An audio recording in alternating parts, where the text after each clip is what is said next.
Good morning, good afternoon, good evening, everybody.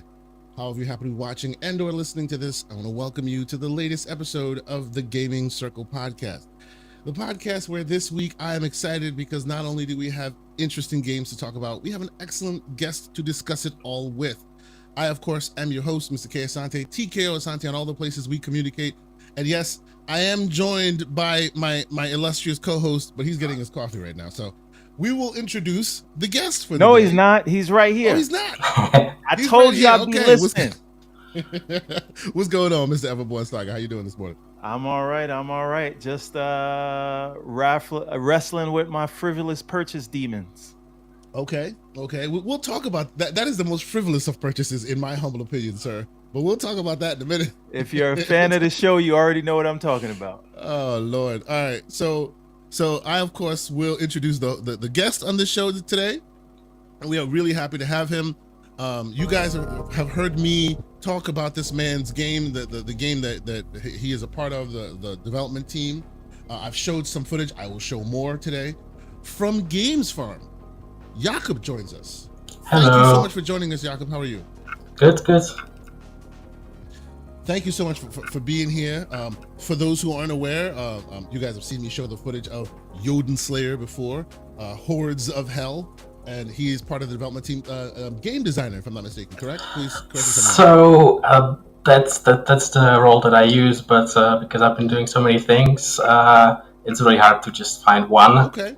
But we can talk about it more later as well. Yeah, excellent. And that's actually another really good reason why we were happy to have you here. You know, I understand you guys have a smaller team, and in a smaller team, it tends to happen that more people wear different hats and stuff. So it'll be interesting to get an understanding of what it is you bring to the project, and we'll talk about that as we go along.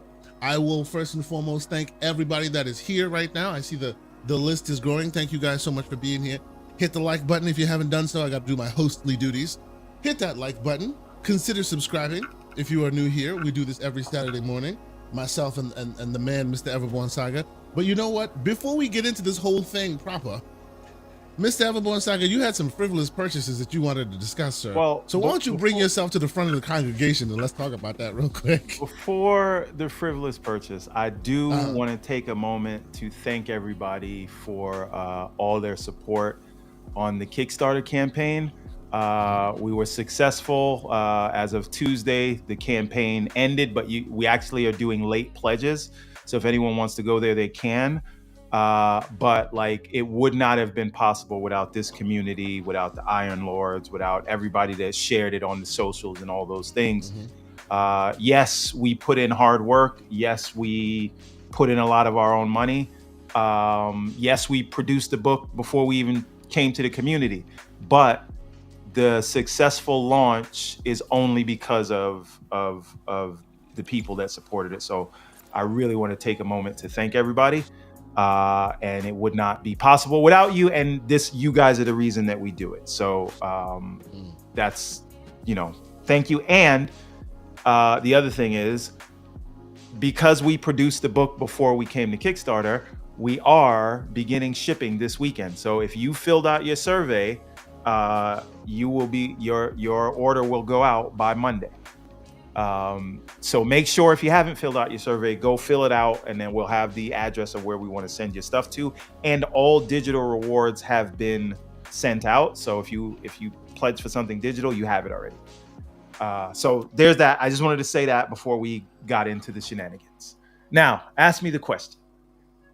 Well, I'm not really going to ask you a question, really. I see that when we started the show, the man had to bring forth some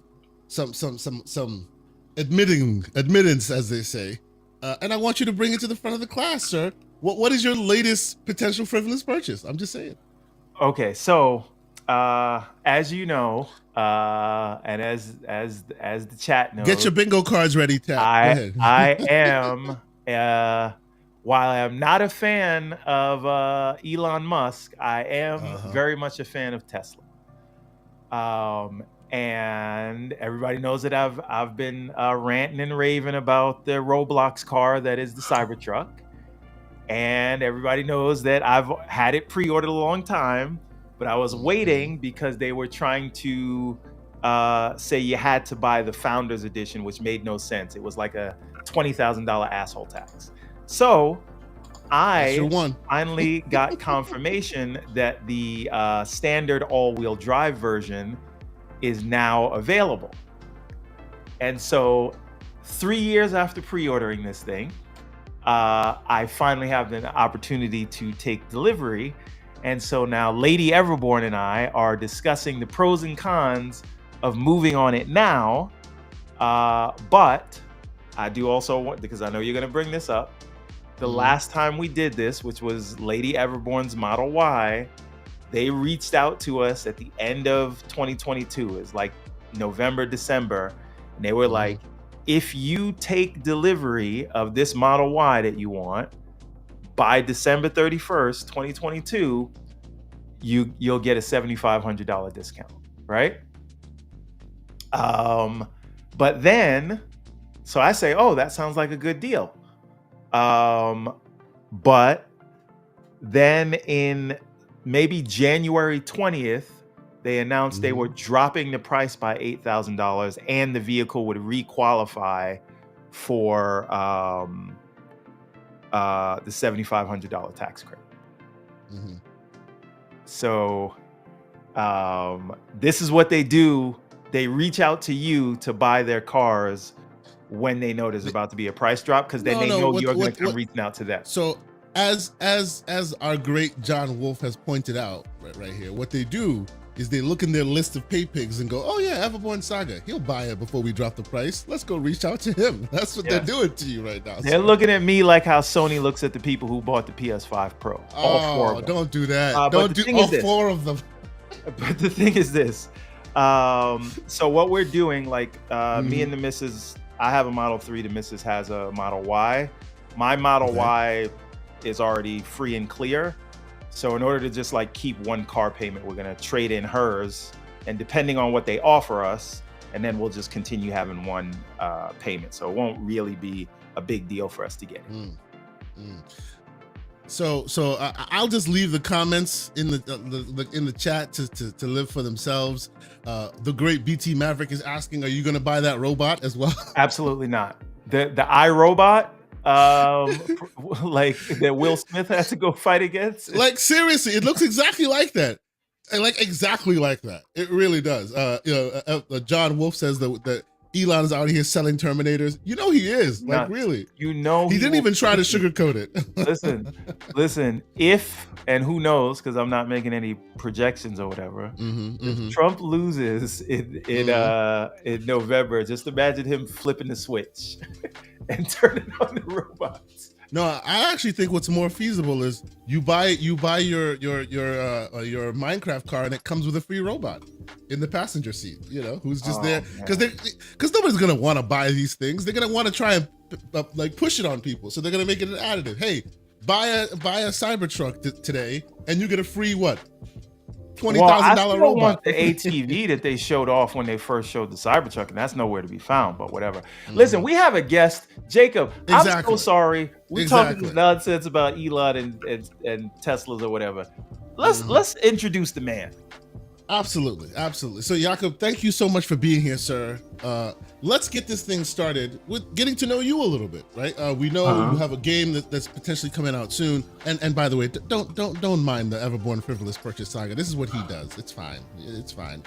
He comes here, he brings his frivolous purchases to the congregation. We all laugh at him. Hilarity ensues. This is what happens. But let's move on to you and why you are here. But before we even get into your game that you're going to be showing off properly, I wanted to know a bit about what got you into the development. Like what got you into, because we've had a chance, we've been lucky enough to be able to speak to a couple developers on the show, and I've had a chance to speak to them in the background interviews and whatnot. And I always ask the question, and it always is interesting because it seems to give different responses. What was it? Was it a game? Was it an experience? Was it just a logical progression of you deciding, you know what, I want to be a game designer? What got you into this? So I think the main two things were that my father is a programmer, and when I was like during high school, we used to spend some time making very simple games So like Pong or whatever we felt like doing, and so I got a slight hang of that just looking at him doing stuff. But the main thing probably was YouTube and all of the channels that dissect games and game development. And since then I felt like, okay, this is an interesting topic. And the main thing that sealed the deal was me going to university in the Netherlands to Breda for game development specifically, and that's been my journey from there. Shout out to the Nederlanders in the room. I too went to university in the Netherlands, so there you go. That's how he and I connect. Anyway, besides that, so you play. That's really good to know, because like I have little ones that I'm influencing. I call it indoctrinating right now. They're playing old games. They're playing a bunch of stuff just to kind of get them excited. They're also showing interest in design and things like that. So it's awesome to hear that the seeds that your father planted seems to be what's getting you to this place. That is very cool. As a dad myself, I'm proud to hear that. That is awesome. What games did you play as a youth? What style of games are your kind of game? So I feel like mostly during childhood it was more of watching my brother play than playing myself. There were some World of Warcraft, Need for Speed, later on even Sims and stuff. But I don't think I played too much. I ended up spending more time watching Let's Plays and so on, because it's much easier to experience different games that way if you don't really have the means to buy a lot of things. And I think it kind of stuck with me until now. So I only play things from time to time when they really interest me. But what I've been into over the past few years, it's mostly been deck builders, roguelikes, some rhythm-based games. So all of these things that usually tend to be on the more indie side of games. The last, and I'm thinking whether it's only like a bigger AAA game that I've played lately, it was Baldur's Gate. So that's the kind of games that I like, that I think about. Awesome. That is awesome. That's really cool. I too I'm very focused more on the indie side than others. I feel like that's where a lot of the experiments happen. That's where people take risks. You know what I mean? So I feel you on that as well. I've always been really big into indie games and smaller teams doing very interesting things. So is there a specific genre though? Because so for me, I can very easily say that my favorite genre of game is the 2D platformer. And that has led me to a lot more indie fare, but there are bigger ones. There are the Marios, the Sonics, the Oris, and the Cupheads and things like that. But like a recent one, and I'm just taking this as another opportunity to tell people, play Soldiers. It is one of the best Metroidvanias you will find. One of the best Metroidvanias you have not played, chances are. Yes. But yeah, so when you say like indie fare, like what kind of, do you gravitate towards any specific kind of game, or do you just look for, here's something small, here's something new that I haven't seen before? So it's usually things that I see someone playing and I feel like, okay, I don't want to see anymore, I want to play it myself. Last game like that was probably Balatro. I spent quite a lot of time on that one. One of the greatest games. Oh man, so good, that game. That is so good. Absolutely. Yep. Yes, and speaking of the 2D platformers, I think one of the first games that I kind of bought for myself was Celeste, and that really gave me quite a strong experience of what games can be. And I think that also might have helped a little bit in making me go in this direction. So that's the one I'm most familiar with. Yeah, Celeste uses mono game. That's why it has always fascinated me. I come from an XNA background, so anytime I hear a game is using mono game, I kind of get excited. I also found out recently that Streets of Rage 4 was also mono game. Yep. Okay. Which is it, because it's so interesting because there's no GUI to mono game, so it's always super interesting to see what you can do. I have a game. I've done a few Windows Phone games, but I'm working on a port of an XNA game that I did in mono game, and like the juxtaposition between that and Unity, where you have a scene that you drag things into and then assign scripts to the object, is so much different than it's just a regular C# project. Yeah. And so a lot of it is in your head, but it does give you more freedom, and there's no royalties. But yeah, there you go. That's that's a very good part of that equation as well. You ain't paying nobody, you're just using it. It's all yours. That's good. That's good. Let's switch over a bit more to talking about the team you're a part of and what it is basically that the roles and responsibilities. Like you say, right? Your title is game designer, but you wear probably many hats. Let me ask, what size is your team? Games Farm, what size is that team? So I would say the team grew quite large over the past few months as we kind of amped up the production of assets and so on. So right now it's somewhere between 20 to 25, which has become like quite a big proportion of the company itself. But yeah, some people at the company, we still have a few that work on outsource. But funnily enough, the most senior people who are at the company are usually the ones who are outsourced. So thankfully, we have some very basically pillars of the teams that have the experience. But I think our studio is pretty good at hiring basically people that just finished school or people that are not experienced yet, and making them learn stuff through doing. Because that's basically how I entered there. I was finishing my internship at the uni, and I was doing it at Games Farm. And I basically got responsibility for a very small project, but still it was much more responsibility that you would give to someone who just came out of uni or didn't even do that still just in the last year. So yeah, it's been quite interesting, and I think we've been making it work quite well. Other than that, like the company's, it has quite a lot of history, and there's quite a few veterans that have worked on games for tens of years.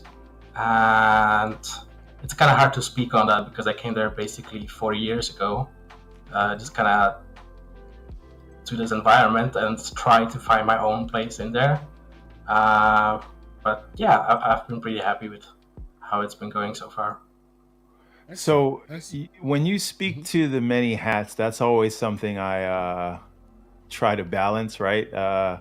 We have our comic book publishing arm. We have the video game development, which I do the writing for the comic book, and I do the production, like getting everybody together, finding the right artists, colorists, letterers, things like that. Yeah. And on the game side, I do all the coding. And people always ask, well, you know, what's your role? What do you do? I'm just like, I don't know, almost everything. Like, how do you?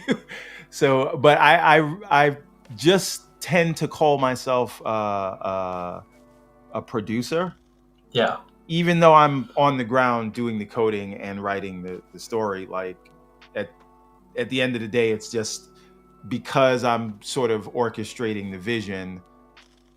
I feel like it's simpler for people to understand producer, although I'm learning, just like if you were in a structured game industry place, a producer is just one of many. I don't want to call it a small role, but maybe it doesn't encapsulate everything that a smaller studio would have to do, right? Yeah. So because like a producer is more like a project manager if you're looking at like a big time game studio, but when I say producer, I mean like actually producing things. Yes, right. Exactly. Yes. Making the phone calls, I'm doing the thing, finding the funding, things like that. No, yeah, that's good. So I basically I studied game design. I came to the studio as a game designer, but I ended up taking responsibilities for managing a team, even though it was quite small. But I kind of got some roots in that, and I basically focused on that more because there was no one else to do it. So that's been quite a big part of what I do, is trying to keep the priorities, trying to stay on budget, and so on. Other than that, I also really like to dabble in coding. I think it's much more enjoyable in some ways compared to game design or to project management, because you get your results right away. Like you have a problem that's usually quite clear. You code it, you solve it, you see it works. But when you're working in game design or project management, you make decisions now, but you only see if they were good decisions like a few months later or even years. So that's something that I miss now that I'm mostly focusing on the project management side. But it's been quite helpful being able to kind of dabble in age and always find a good spot for myself where I can be useful. Yeah, I mean, finding that empathy for the other roles, I think, is always assisted by when you actually do it, right? Like, and it doesn't matter where you are in the company, you should know, or at least try to empathize with every role. I don't care if it's a janitor role or a lead engineer role. It is, once you know what they have to go through, I think it can make you, not you, I'm just saying there's a general statement, make us better people leaders. The other thing is, I know exactly what you mean by wanting to get hands on keyboard, because sometimes I miss the days where all I have to worry about is my task. Exactly. Right? You know, like, okay, I can control me and I can make sure I don't mess up, right? But then when you're a team lead, when you're a producer, when you're a manager, all those things, now you have to not just worry about yourself and whether you made the right decisions a few months back, right? You have to worry about whether the people are doing their best work and how to facilitate them doing their best work and doing it on time, and like you said, in budget. And so a lot of you're managing things that sometimes are out of your control. Yeah.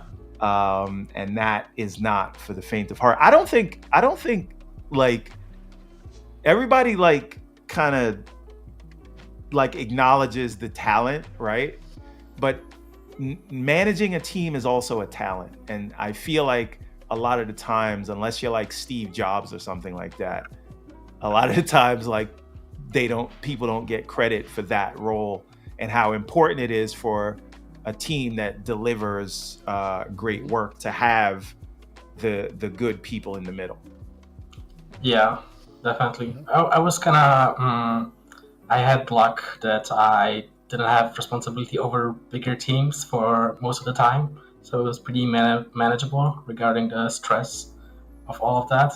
Now that we're in a bigger team, we hired another project manager to assist with stuff, and we were finding out that even with the two of us, sometimes it's just too much that we need to do at a time. So it's been quite an experience. This is basically my first title where we're really going towards full production launch and everything, because the previous ones that I worked on, they struggled in some of the stages, and it was usually kind of not very high stakes. So it's been an interesting experience. So you know, and I appreciate you bringing that up. So we're going to transition to showing some of the footage that we're talking about in the game that we're discussing. Before we do, let me catch up on a few little super chats, comments from our illustrious chat here. First and foremost, we have Sith Lord with a $2 super chat. Thank you, Sith Lord, for being here. He says, Halo 25th is going to be fire. I can't wait. Sir, we will discuss that. We will discuss that.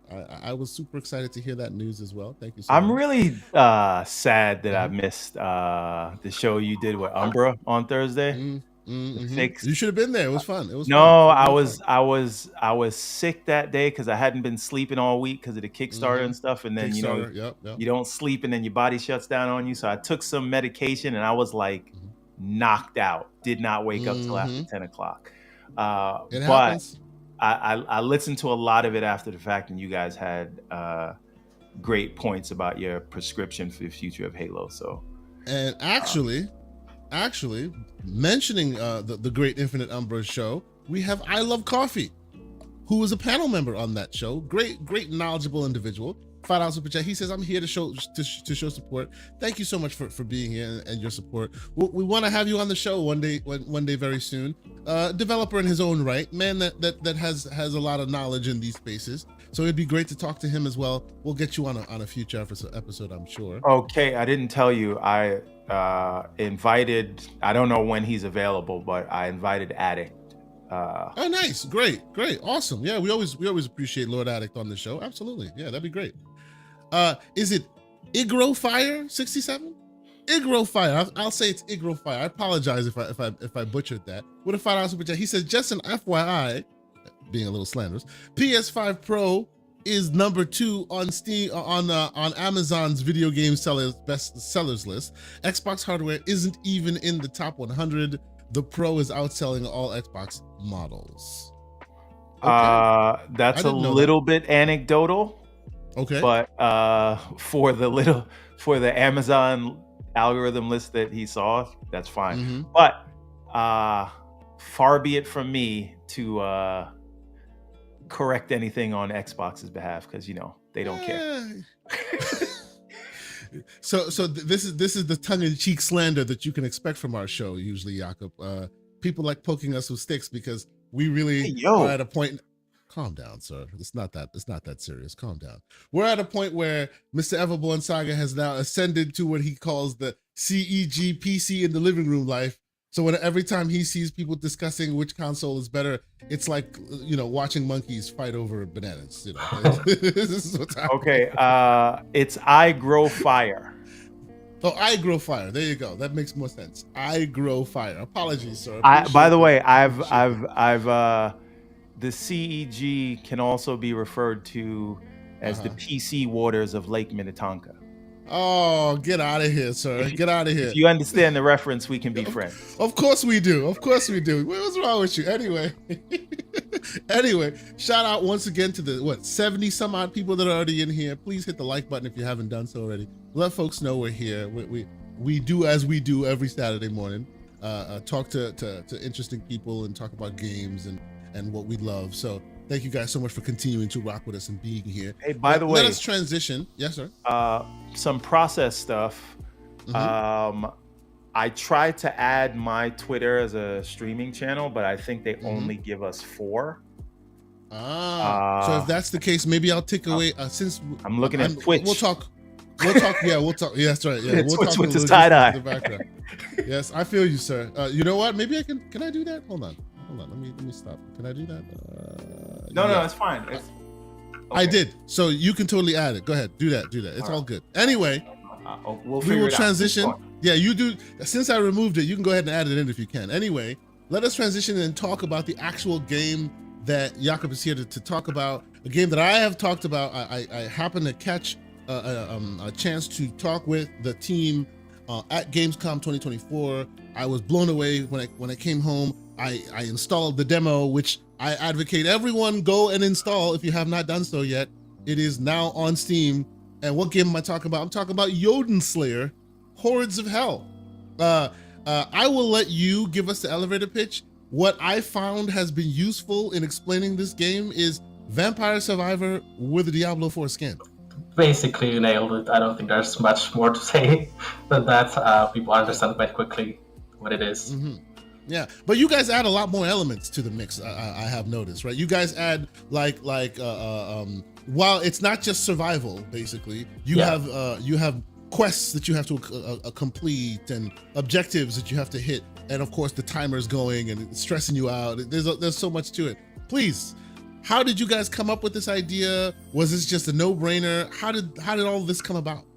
So when you have a lot of people who have a lot of ideas and opinions on how things should be, there's always all of these different things that appear, and objectives were one of them.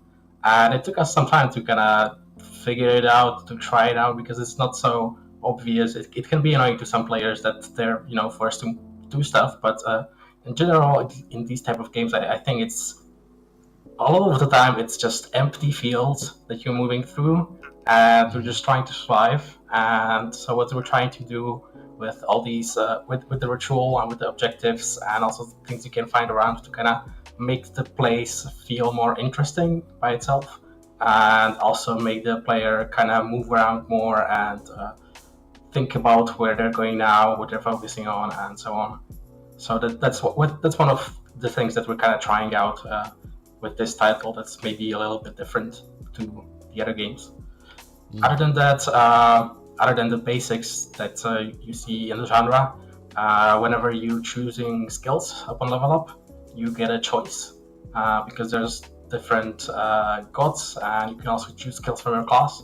So we gave players a little bit more power over how they create their builds. But I think it's been balanced reasonably well so far, that even if you're trying to create the specific best build, you always don't get everything that you need. But you still have choices to kind of go for your favorites and play the playstyle that you enjoy. I have to ask, what engine is this running on? Because it looks just wild how good the quality of the art style and the way it's moved, the movement speeds. Yeah. What engine is this? So this is a good old Unity. Wow. Okay. Yeah. Okay. I have to say, Mr. EverbornSaga, what do you think, man? This is Unity. That's amazing. That's awesome. Yeah, no. It says it at the beginning of the game when you launch it. Oh yeah. You're right. You're absolutely. Yeah. That's great, man. That is so good. This tells me that your team has a lot of experience using this because I don't think I've seen Unity quite expressed this way before. Yeah. So I think our previous two projects were in Unity, but in general, I would say that we have very talented artists. They've been working in this type of graphics for a long time, and they can do it really well.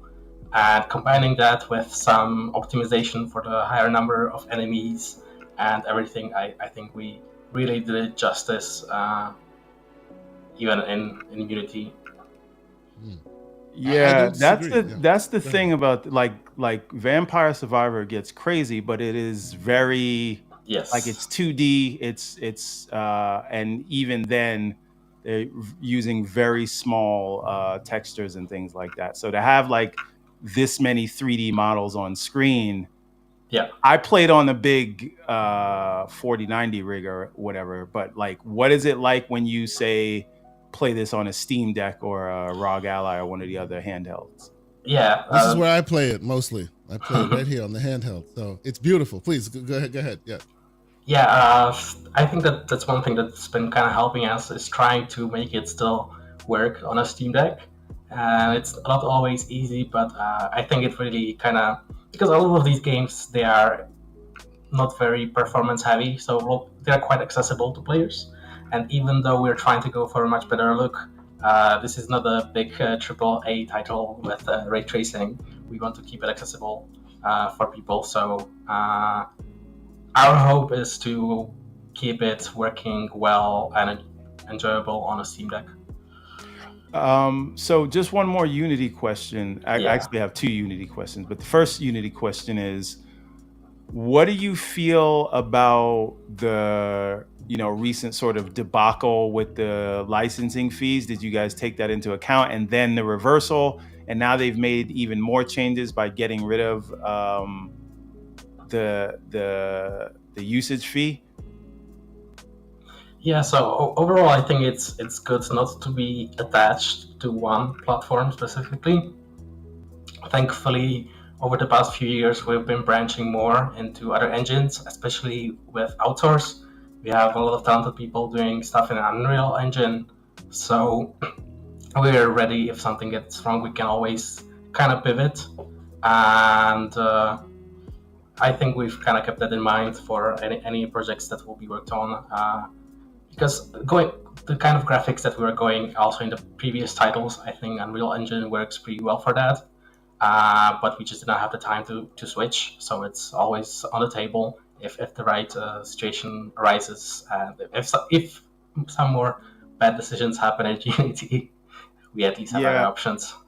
I do want to give Unity a little bit of credit because they did change the CEO after they did that stupid price change, and they've gotten rid of even more fees, so it's straightforward. So gave them smoke when they deserved it, but I do want to give them a little bit of credit where credit is due, because I was also considering like moving away from the platform. I did not consider Unreal because all of the games that we work on for Everborn are 2D stuff. Like we have obviously our 2D platformer, and then we have a beat 'em up that's going on, and that trying to do that in Unreal is possible, but it is not as well documented as maybe if you were making like a 3D game.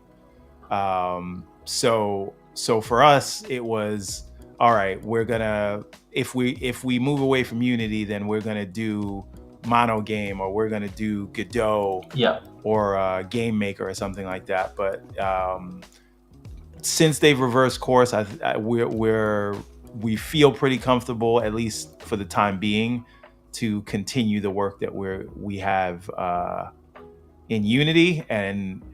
But yeah, and then my next question is, when you guys start a Unity project, what do you do for prototyping? Do you guys utilize the asset store at all, or do you do everything custom at the beginning stages? So the thing is that basically, well, almost all of our previous titles were top-down action RPGs.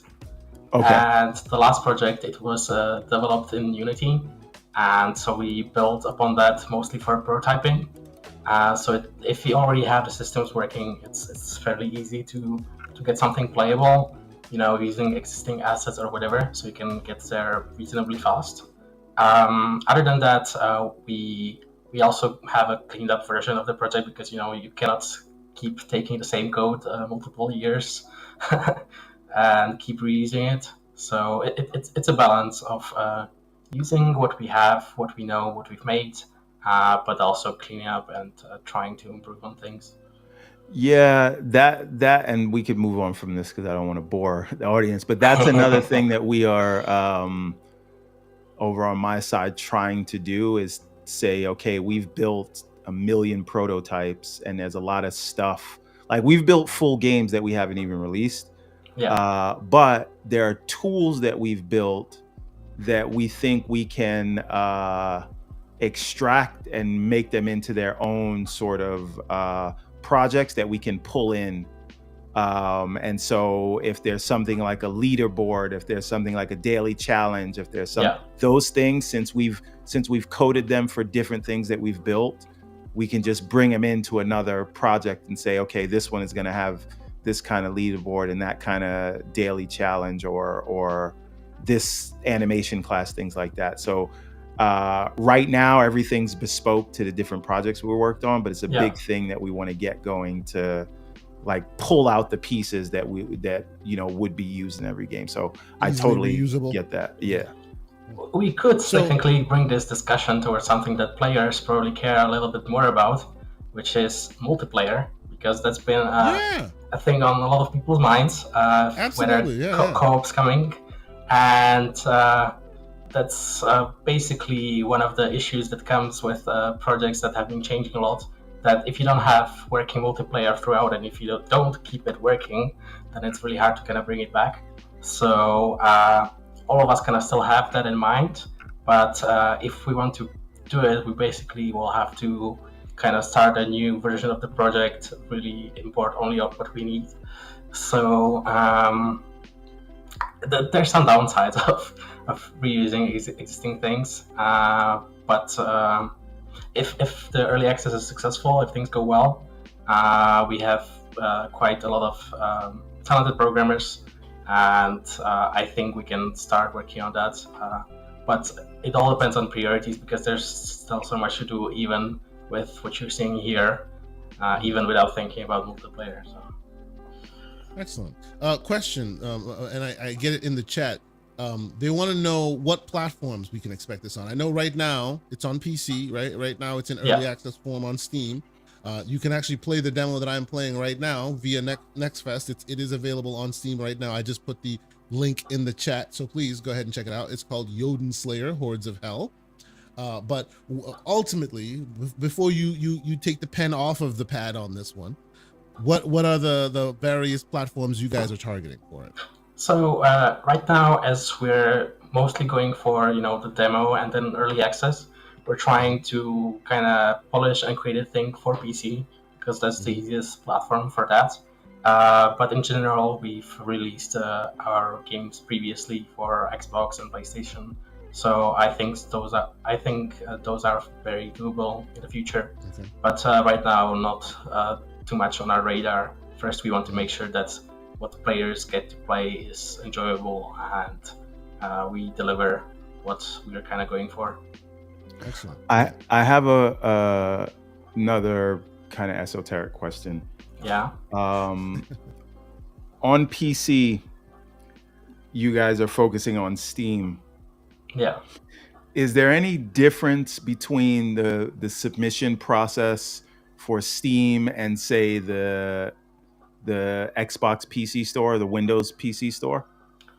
So I myself haven't really done any of that, so I don't think I'll be able to tell you much.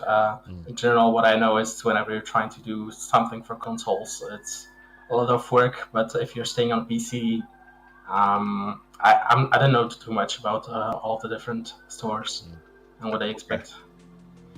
Yeah, I just had a question about like what if there's different certification processes for the different PC launchers, like we know console has their own certification process and it's different for the different platform holders, but I do wonder if it's different. Like, I know that it's different, but how different is, say, a Steam versus an Epic Game Store or an Xbox thing? So anyway, that's where that line of questioning came from. My question, moving quickly along, my question is, as you said, you guys are trying to polish this up, make sure it works great in the form it is right now before you look into potentially putting it on various other platforms. Yeah. What does your cycle roughly look like? 2 years, 3 years? How far into the cycle are you guys? Yeah, so that's a very good question. I think we're mostly focusing on the early access right now and making sure that we have plenty content to offer throughout early access, so players get frequent updates and new things to play.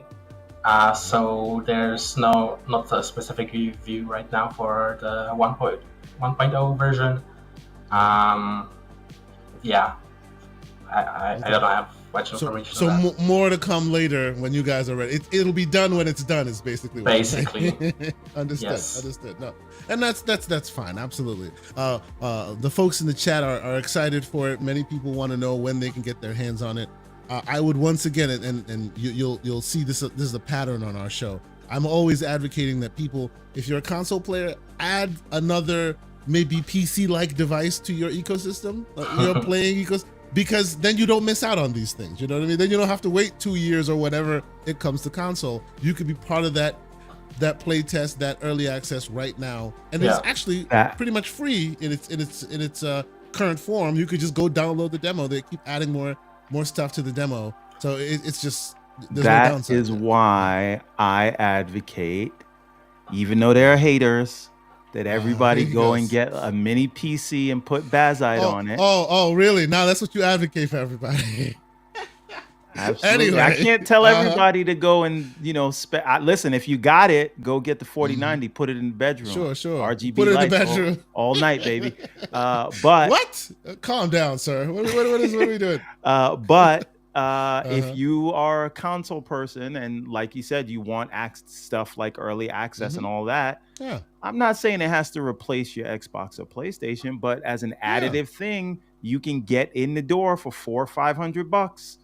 Put it under the TV, works like a charm. Yep, absolutely. You'll spend 1 hour.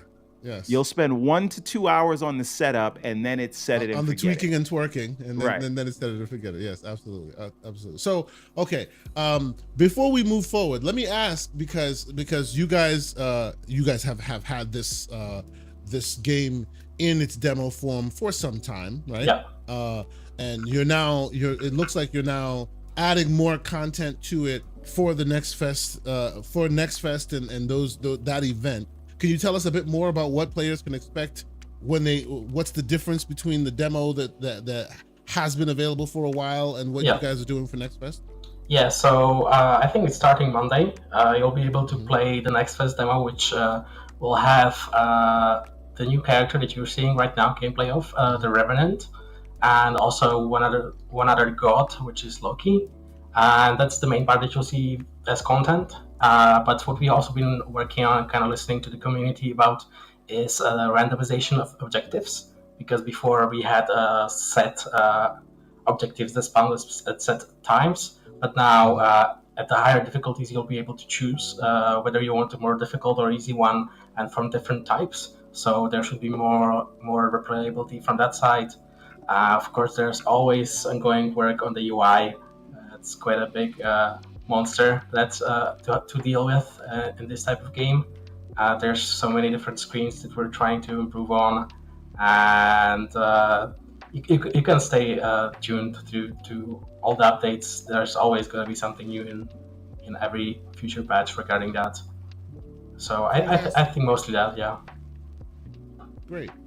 I will say, and we will then move on to some other games we've been playing and whatnot, but I will say, since basically I came back from Gamescom, this game has not left my handheld. It is always on there. There have been updates. Initially I was like, well, the demo doesn't give me too much more, but then I realized, hey, I can upgrade my weapons. I can add more experience points to various aspects of my loadout. So I've been literally playing this game for months now, even in its demo format. It is very good. I love this kind of stuff, and this is beautiful, absolutely beautiful. It's been kind of difficult though, because we want the players to play all the new stuff. We want to create a hype around it, but also we cannot give everything to the players now before we even go to early access. Sure. That's something that we've been figuring out to kind of keep both parts happy. And I think what we have right now is a solid base for people to play even like tens of hours if they want to. But the goal is to make sure that most of the content and interesting stuff will be when early access releases. When do we think the early access will be? Like official early access? Do you have a rough idea? So the rough idea is towards the end of this year or beginning of the next one. We're still figuring that one out exactly, but that's what we're aiming for. Excellent. Okay. So, people, if you haven't had a chance to yet, please, there it is. It is Jotunnslayer Hordes of Hel. The clip you saw is from the demo that you'll be able to play if you go to your Steam library right now. You go into Steam and you download that demo. For now, you're not even going to be asked to pay any money for it. It's just a demo that's available that anybody can play among all the other Next Fest festivities. But yeah, that's awesome, man. We appreciate you being here and discussing your game. You are obviously welcome to stick with us while we talk a bit of games and things like that. But I hope more people get a chance to check out the game. As I said, when I came back from Gamescom, there were a handful of games that I was super excited about, this being one of them. And I've been championing them on this show for some time now. People have seen me play footage and in our Discord while we're having chats. I'll be playing this in the background. So people have been watching me play this for a while. I love this game. I love this kind of energy, smaller teams doing very interesting things. I hope all the best for you guys. So as the game matures, please, if you can, come back, let us know. We'll showcase it again. We want to make sure that games like this get the attention they deserve. Thank you so much. Thank you so much for being here. And once again, thanks to all the amazing people who are here. Our numbers are growing as they do. We appreciate y'all. Hit that like button if you haven't done so. We appreciate you guys for hanging out with us on a Saturday morning while we're talking games and seeing what's going on for the week. Mr. EverbornSaga, I know you were also playing Jotunnslayer. Besides that, anything else on your playlist, sir? Metaphor Refantazio. Okay, speak on that. And I don't even have footage. I'll look it up because I have not started that in earnest, because I'm afraid of it. I hear it's 100+ hours. I'm like, oh, I don't think I have time for that right now. Yeah, but yeah, you go know ahead, what? speak on it. I don't have a lot of hours, but the story is so engaging, at least at the outset, that it doesn't feel like it is that like it's gonna feel like it's too long. My interesting experience with this is if you play the demo, which you can go and play for free, that carries over to the main game. I had some issues getting it to recognize the save, but that was because I deleted the demo while I was downloading the new game. And so it didn't notice that I had a save file, but then when I reinstalled the demo and then oh, so you have to have both of them installed, so at least that's what it was one to the other. Yeah, what it was for me. And then the other thing is I have been playing this across handheld, the big boy. How does it PC. run on handheld? Okay, so I've been playing around with settings. You can get it to run at 60, but I feel like you're sacrificing too much. So I've opted to go 30 with high textures, turning on ambient occlusion, and 100%. 40, 45? That seems to be the sweet spot for me. Because 30 seems a little bit limiting, and 60 sometimes requires too much of a sacrifice. I find 40 sometimes tends to be that sweet spot. What do you think? If I want somewhere between 40 and 50 and then to lock it at 40, I would have to use normal textures. Right? Okay. And you want to use the high quality textures. I'm using the high textures because remember, I'm running this thing at, and I'm talking about on the Steam box that's on the TV. I'm running it at, I brought it down to 720p, which is not, because it's a cell shaded game, it's not too bad. And then I have it on 100% render scale. And that runs at about 40. But it could go down to 35 every now and again. But capping it at 30, it stays there, right? So what I'd prefer is no sort of fluctuations and keeping it at 30 and just seeing how acceptable I can get the image quality because I'm running it on a 4K TV. But that being said, it does run perfectly at 30. I could probably set it to 40. The game itself does 30 then 60, so you'd have to set it outside of the game if you wanted to go 40, which is also fine. But I don't just because of the kind of game that it is, it doesn't really, the 30 doesn't bother me, right? And again, this is just me playing on the thing that is basically a ROG Ally with more TDP connected to the TV.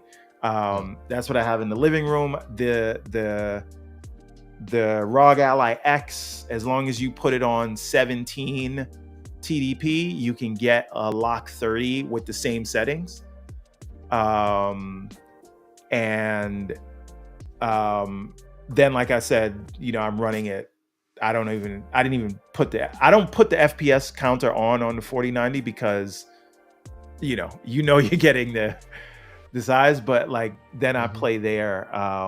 But the game itself, I cannot if you're into Game of Thrones or just fantasy in general, they have such a well realized world and a story that they're telling that the stakes are high, the tone isn't too light like Grand Blue Fantasy, and it doesn't, at least not yet, it hasn't falling off a cliff pacing wise like I feel like Tales of Arise has done.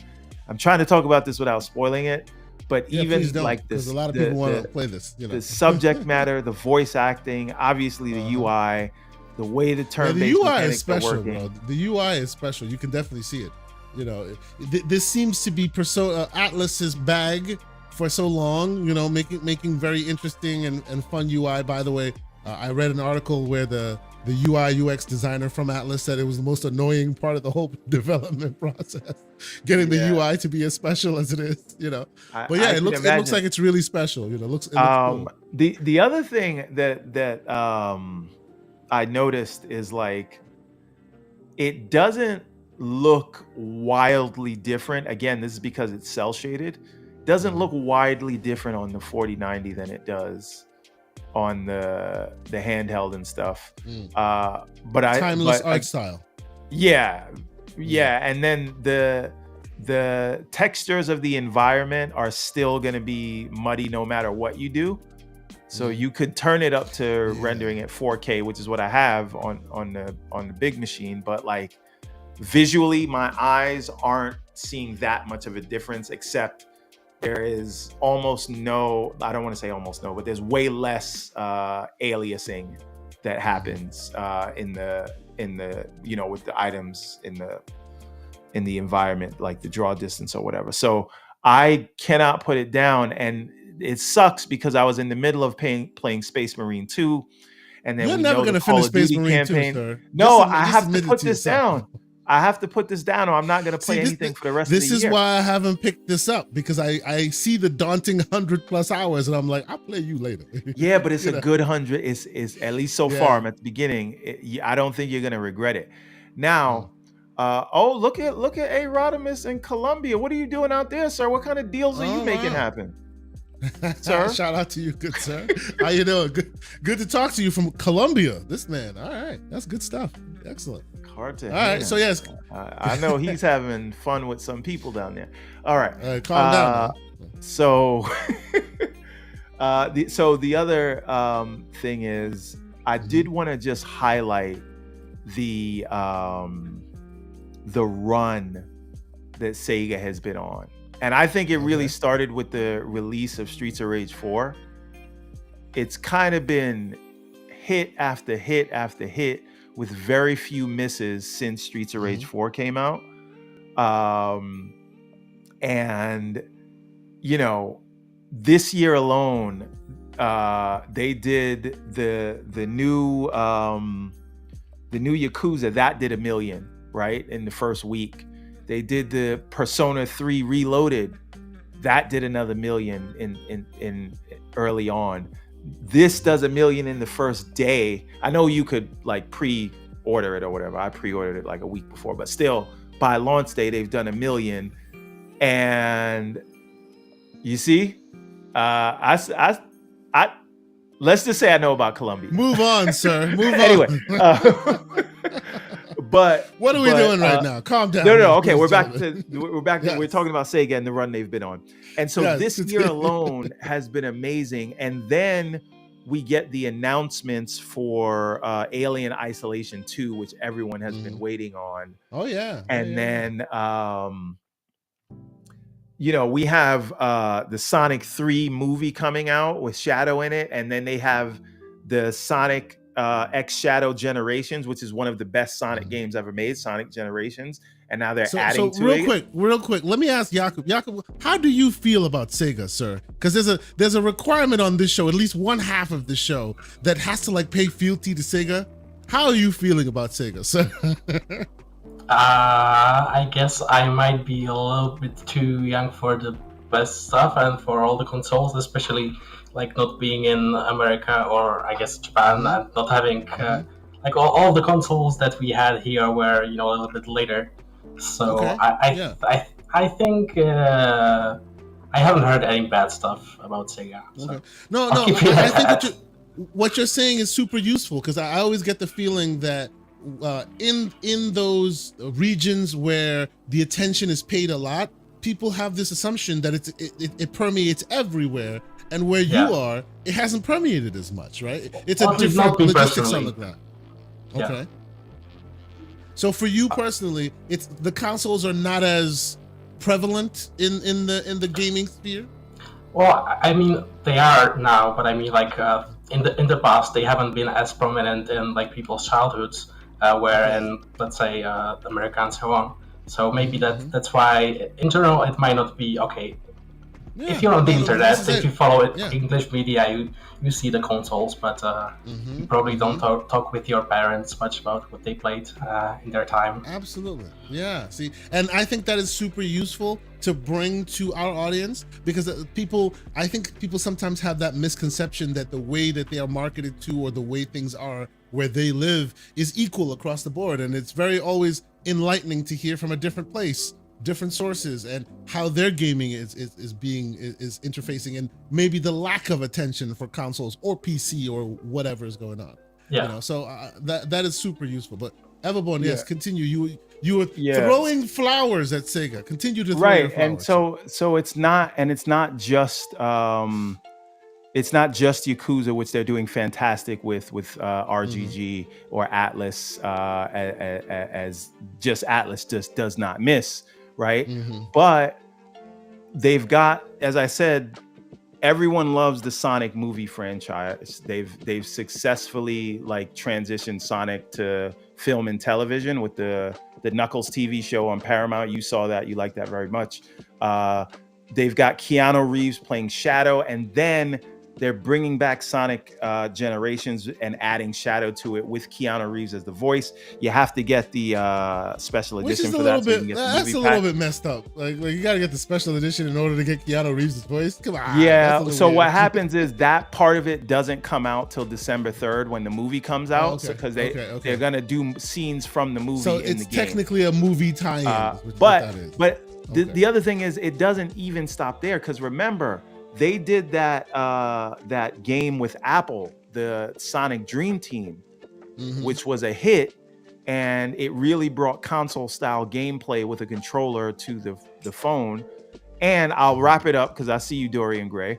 The other thing is, they bought Rovio in a masterstroke they did. Play for the mobile market. Because they were relying on third parties to develop their mobile games before, and now they're doing it in-house. And so I just think like they're just making all the right decisions, and it is all due to the leadership that they have in place. And so it just goes to show you how important leadership is. So Hiroki Satomi, I believe, is the new CEO. I hope I got his name right. He took over from his father, Hajime Totoki. Sorry, not Totoki. That's the Sony guy. Satomi. It's Hiroki Satomi and Hajime Satomi, who he took over for. But he's running the company. He understood the value of the IP they had, and that's before we get to the fact that they greenlit bringing back a new. Crazy Taxi, Streets of Rage, Golden Axe, things like that. So I really think when Jet Set Radio has comes just out. been on. But they greenlit that too. This is what I'm saying. I know. Hiroki Satomi, he has his finger on the pulse, and he's firing on all cylinders. And like I just say this to say, management is everything. It's not the only thing, but when you got the right people running things, you can do great things. And Sega, hats off to Sega. No, I won't give you smoke on that. It looks like since recent years, it looks like the decisions they have been making have been good ones. I would actually venture to say that one of the decisions that they made that I thought was super interesting was asking Atlas to put Persona 4 Golden on Steam, watching it sell all the copies, and they went, oh, so people like to buy stuff on Steam. Yes, obviously they do. And ever since, they've been very consistent in their cadence of releasing stuff either on Steam or, releasing it day and date in multiple platforms. So yes, I agree with you. They're doing pretty great work these days. So we shall see what happens with them in the near future. I will quickly point out Sycamore, $10 super chat. What's going on, Sycamore? He says, since Sega and Xbox have partnered up, their profiles has increased. Using Game Pass exposure to raise Yakuza and also launching Persona into Game Pass has done wonders. Colin Moriarty would disagree. Xbox to spend money on marketing for them. Yeah. Which seems to have worked pretty well because Metaphor seems to be, doing great numbers all over the place. At least in the hardcore spaces that I have paid attention to, people are very excited about it. They're also using Game Pass smartly, right? Mm-hmm. They're using it for the titles that need the different eyes. And then once they have the eyeballs on the franchises, they're then saying, okay, now here's the big release. You got to buy that one. But they gave you the taste for free, like a drug dealer. in Game Pass. So like this is how third-party publishers can use Game Pass to their advantage. And again, it just comes back to smart decision. They're not gonna put Metaphor and the newest Yakuza in there, at least not after everyone loves it, right? So there's ways to work together. Smart business. I like what they do. Yeah, no, I don't disagree. I do see there, while some big studios seem to be, heading a downward spiral. I'm looking at you, that Ubisoft, which is unfortunate for me. I love Ubisoft games. It looks like Sega's has come into their own, and rehabilitated some of the rough edges. Now I look forward to seeing what the next Sonic game looks like. In the last 2 years, more than doubled their market cap. So the market loves what they're doing as well. And so this is what I'm saying. It's not even just like a Western thing. It is, they're firing on all cylinders in all the regions. So let's move on, but let me take a quick pause and do a recap on something that I had discussed on this show a little while ago. If you recall, Everborn, I came on this show last week and said you were right in the whole PC store. I'm sorry, could you say that again? I couldn't hear you. No, we've already moved past that. We've moved on. Right. Yes, we're at a different conversation right now. We where Shattered Space wasn't working. Remember? Yes. The issue, and I've solved this issue since then, and I wanted to readdress it, so in case anybody else has been having those issues, you'll know exactly what I did, and maybe you can do the same as well. So just a quick recap for those who don't remember. Shattered Space was not working, which is the DLC for Starfield, right? You would, and specifically for PC, rarely, they said it was also on Steam, but I never experienced anybody who had the problem on Steam, but they did have an article about it, how to fix it on Steam as well as on the Windows Store. Long story short, if you recall, Everborn, you know how back in the day when the Windows PC Store used to restrict people's access to modify the DLLs and files inside the Windows Store, a la the UWP days? Yeah. Since they've stepped away from the UWP restrictions, right? They no longer have that problem, right? So you no longer, you can now go in and mess with DLLs, see where the executable files are and whatnot. But the older games that were released during the time of those UWP restrictions still are in the store and still behave the way they did in the UWP days. So I realized why it wasn't working for me is I had installed an older game. I think I had installed Gears of War 1 or whatever, like Gears, one of the remakes of Gears, and I was playing that at some point. And when you do that, it then takes over permissioning of that folder structure that it installed it on. So even after you remove the install, it still has locked you out of accessing that folder, because that's how Microsoft used to move at that time. So in the instance of Starfield, they go, oh, just go into Shattered Space, copy this file, put it here. Your permissions are already locked out. It won't let you do anything. Why? Because you've installed an old UWP game and it's stripped all of your permissions away, right? So TLDR, I say all this to say, if you are having similar issues like I did last week, you're gonna have to create a new folder that you have not installed any Microsoft games into at all, right? And then make sure you don't install an old game, install Starfield, and then you'll be able to make those modifications, right? And this took like 3-4 days talking to Bethesda back and forth before I realized, oh, this is what they did. They stripped away those permissions way long ago because of the UWP stuff. And if you happen to have installed one of those UWP games, that permissioning condition is still locked onto that folder. So that. But wait a minute. And I'm a little bit confused. Also, okay.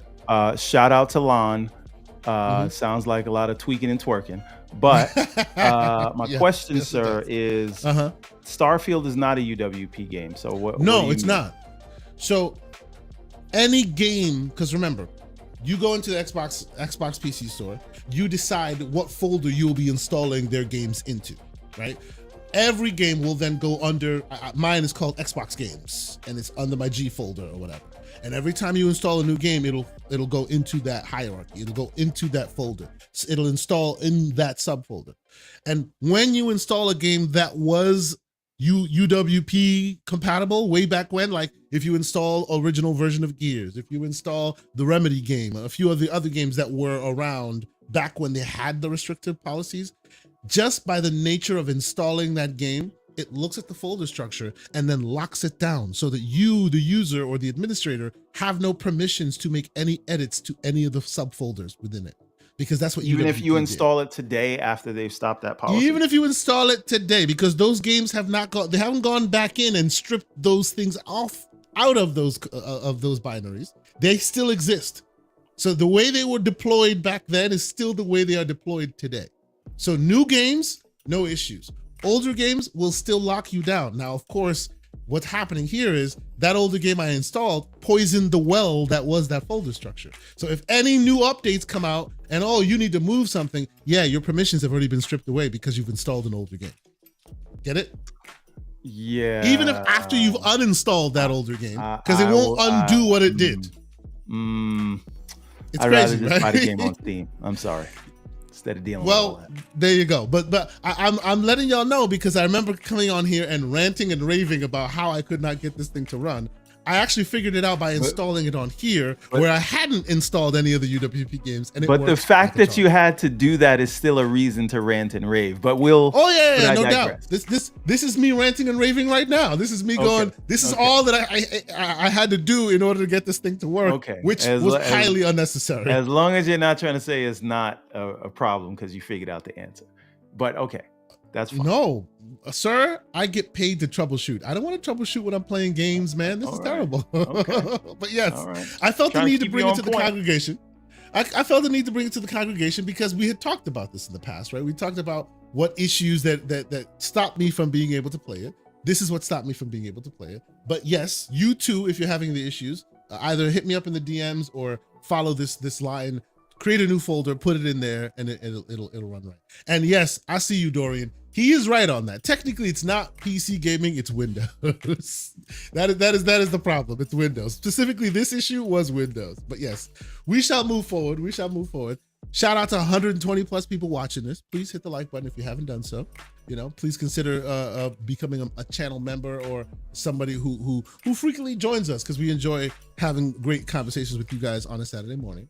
Let us switch up and talk more news proper. And Jakub, I want to know your experience with now on this here channel, right? We play everywhere. I enjoy playing on consoles. I enjoy playing on my PC. I've been a gamer all my life. Specifically with Microsoft on Xbox, what brought me to that platform was Halo, right? And I've always been a really big Halo fan. I think I started working at a video game store because I happened to walk by their kiosk and I saw Combat Evolved and there were like 15 people just like play, and I'm like, what is this amazing thing? And I was hooked for forever. I'm sure as a person who works in games, you know of the Halo franchise. Yeah. Right.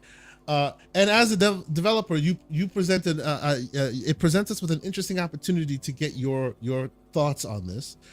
Recently, they have come out and said that they are switching to Unreal Engine 5 with their development process moving forward. So all the Halos we've known from all the previous engines, the Blam engine and all of this, they're now, all the tech that is gone and they're going Unreal Engine 5 moving forward.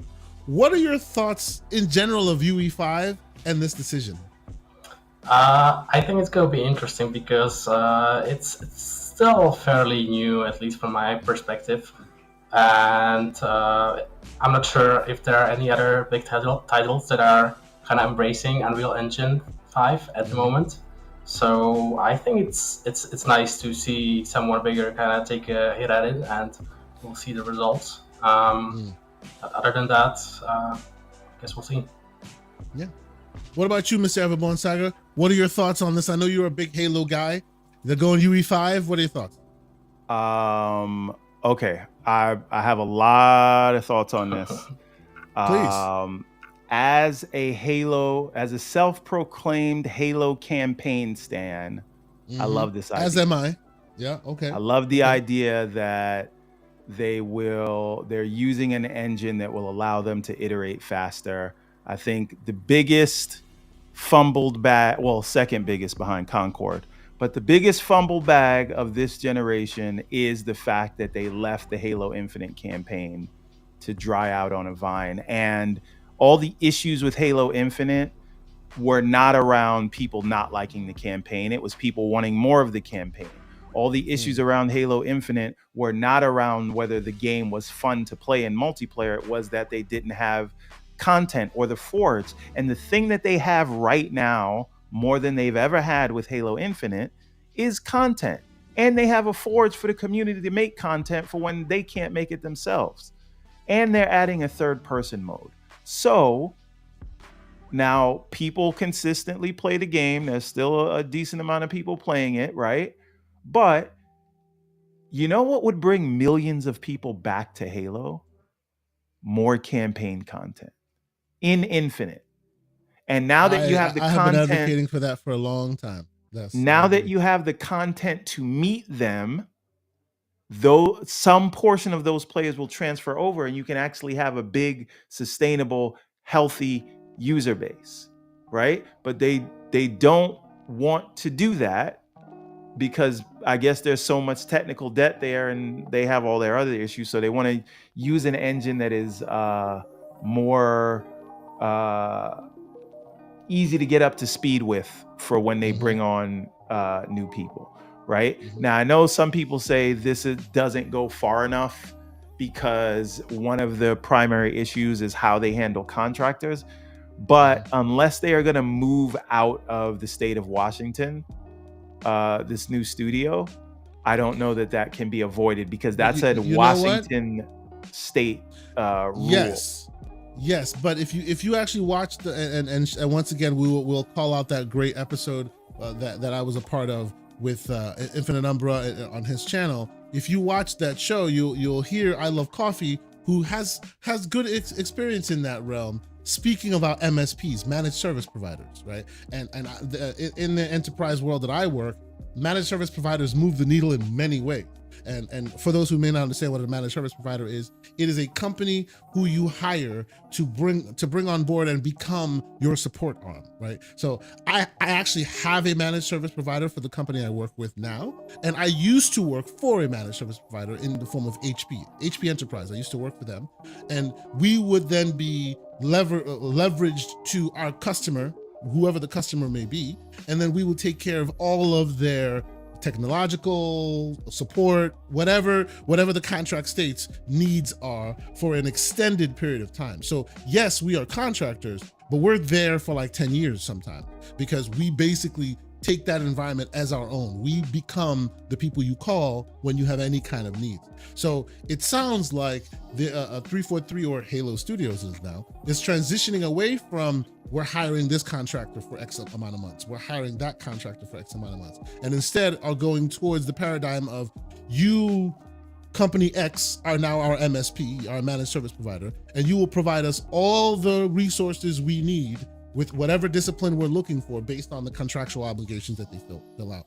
That might really solve the problem for them in the issues that you're describing as far as the Washington DC, the Washington state rules, right? That might be how they traverse that divide. So but like in terms of using Unreal, the other thing is what they showed is eerily similar to the kind of video they put out when they introduced the Slip Space engine, we didn't get any of those visuals. However, the difference here is UE5 has a proven track record of delivering those visuals, and we have it. We have tangible evidence. We've played Hellblade 2, right? I played RoboCop, which was also really good. Right. It had bugs at the beginning, and it was very buggy, and it had some issues. But in its current form, it's UE5. I think it's the first UE5 game that was fully released that came out very, very well. That and Immortals of Avian.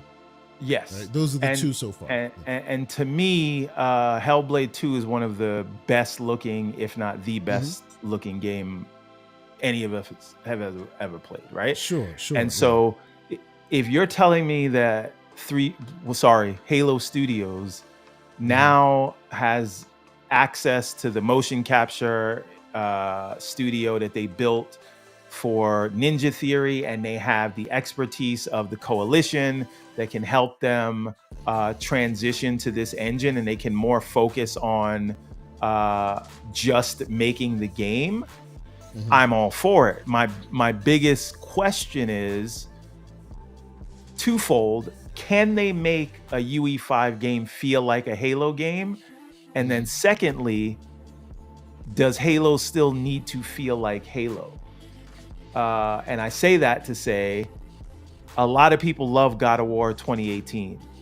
That operates, it's a God of War game, absolutely, but it operates and feels nothing like David Jaffe's God of War game. Absolutely different. Yes, it does. Right? Yeah, different. And I'm not saying like put a camera behind his back and have him take care of a kid that's not his, that starts giving him too much attitude that he should have slapped a long time ago. But what I am saying, is, you know, what I am saying is that part of this new reintroduction of Halo where it may very well feel different, but that's the whole point, because it's moving into the future and it can't be shackled by what was. So, and I don't know the answer to that. I know that Halo Infinite was my second most fun Halo campaign, only behind Halo 3.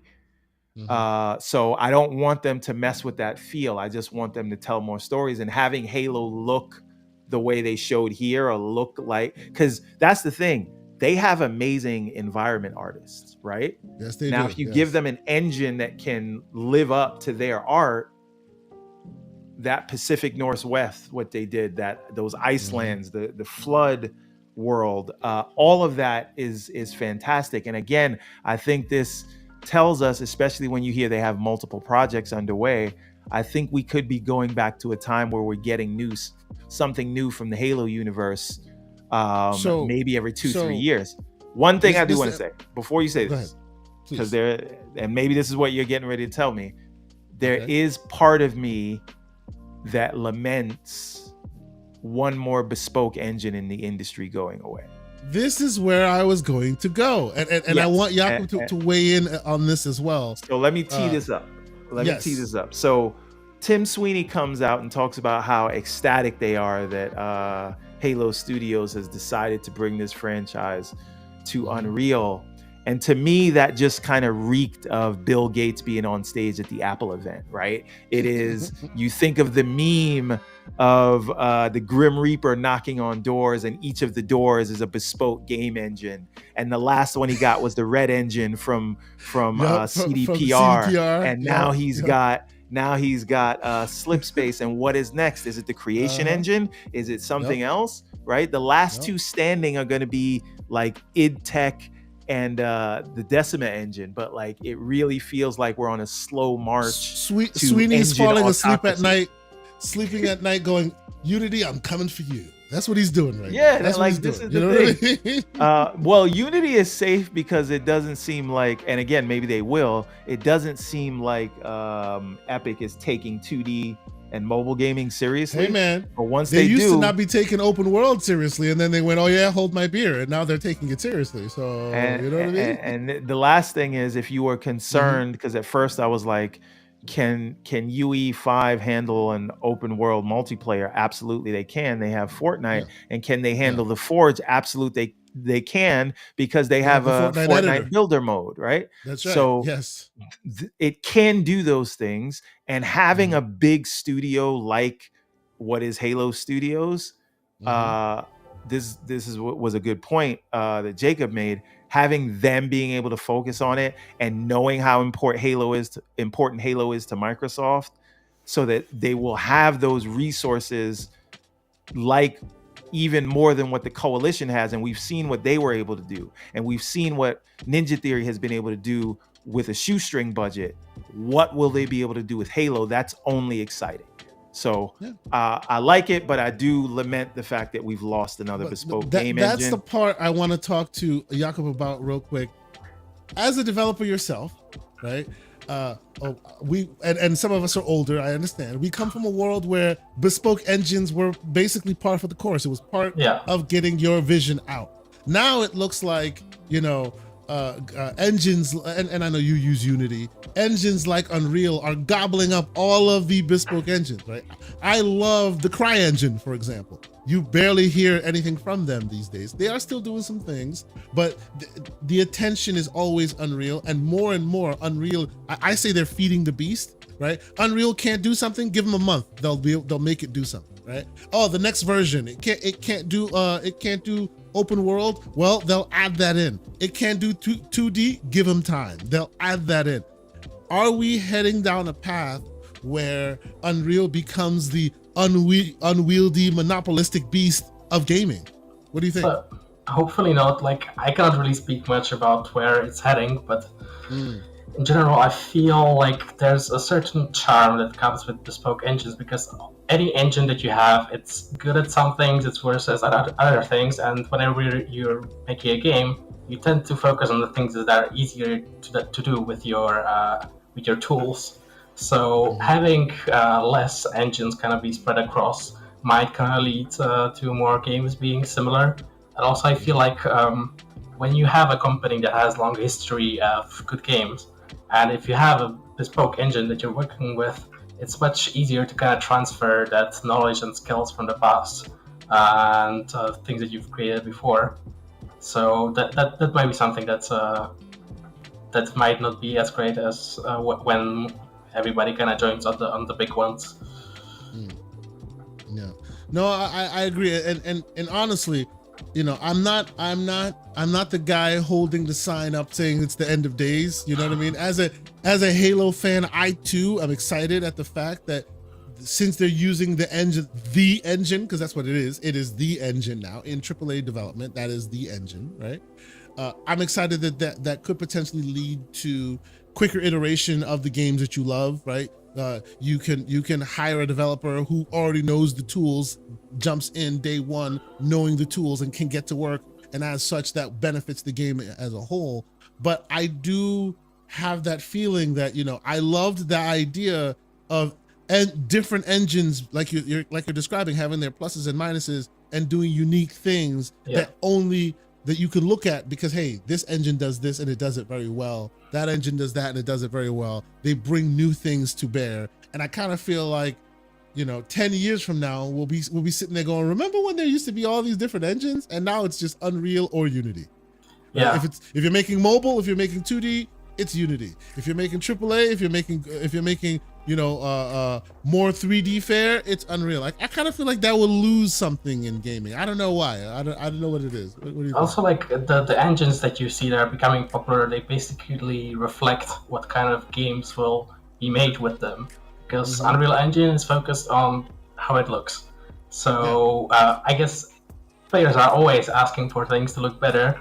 But what I'm kind of seeing from this is just more and more push on creating stuff that looks amazing, which feels good, but might not have anything in common with what you actually do in the game.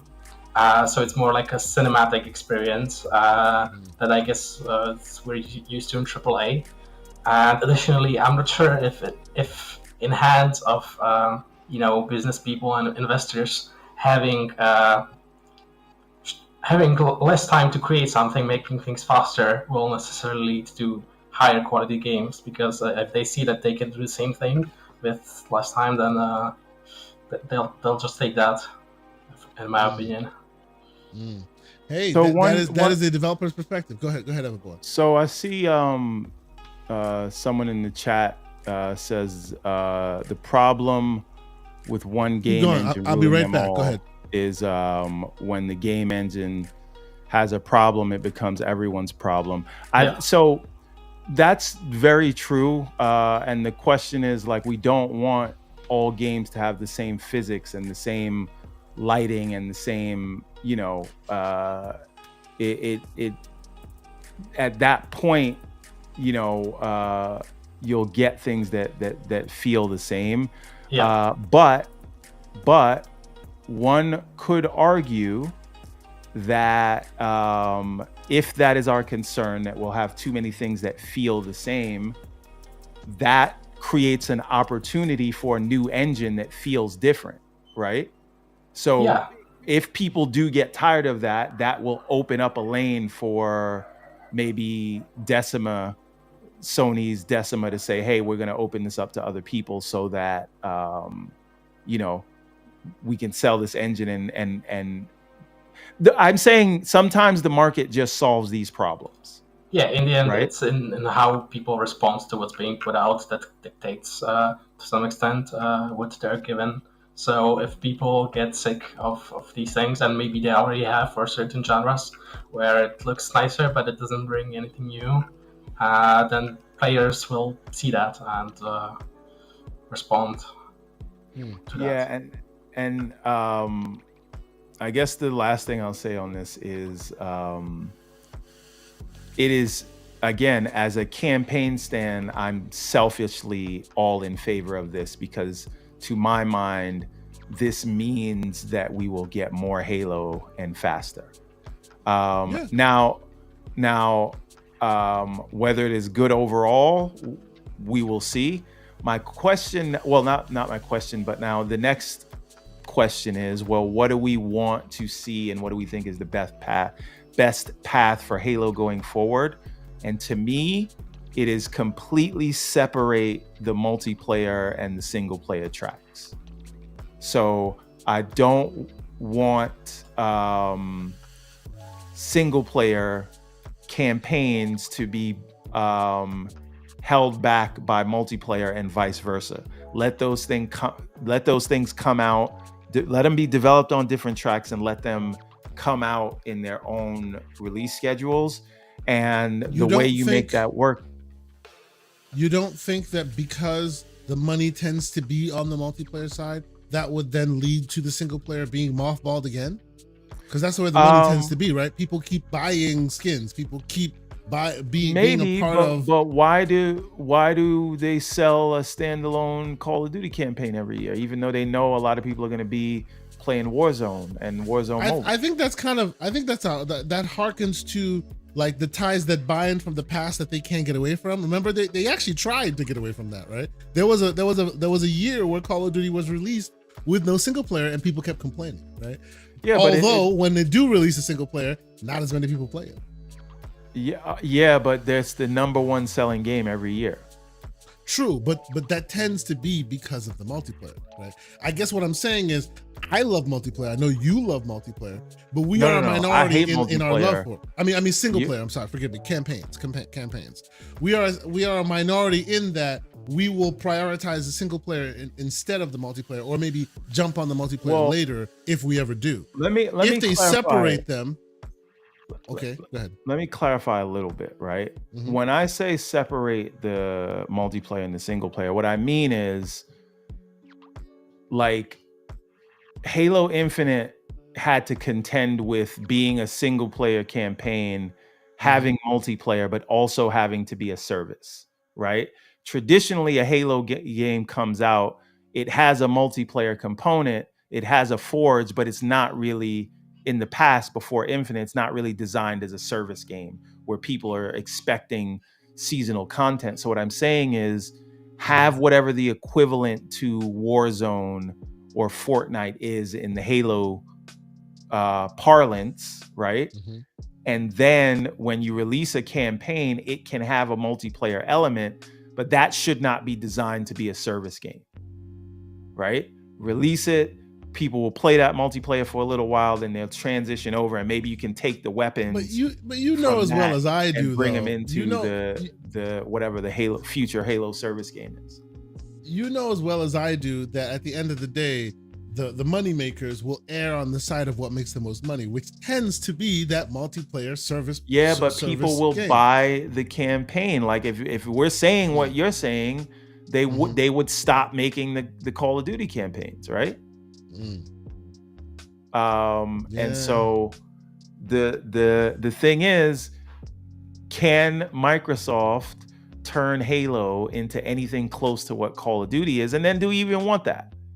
See, this is what I'm trying to avoid. What Lucius is saying right now, right? Wishful thinking. Apex Legends has made it so we'll never get another Titanfall. It's in the same universe, but they're sticking to what makes money. So you'll never get another campaign, right? This is my fear of it. Yes, right? but if again, you make separate tracks. I hear that, But I'm going to argue that the company that now owns Call of Duty can find a way to give us ongoing campaign content that they sell us and makes money while still running a multiplayer service game.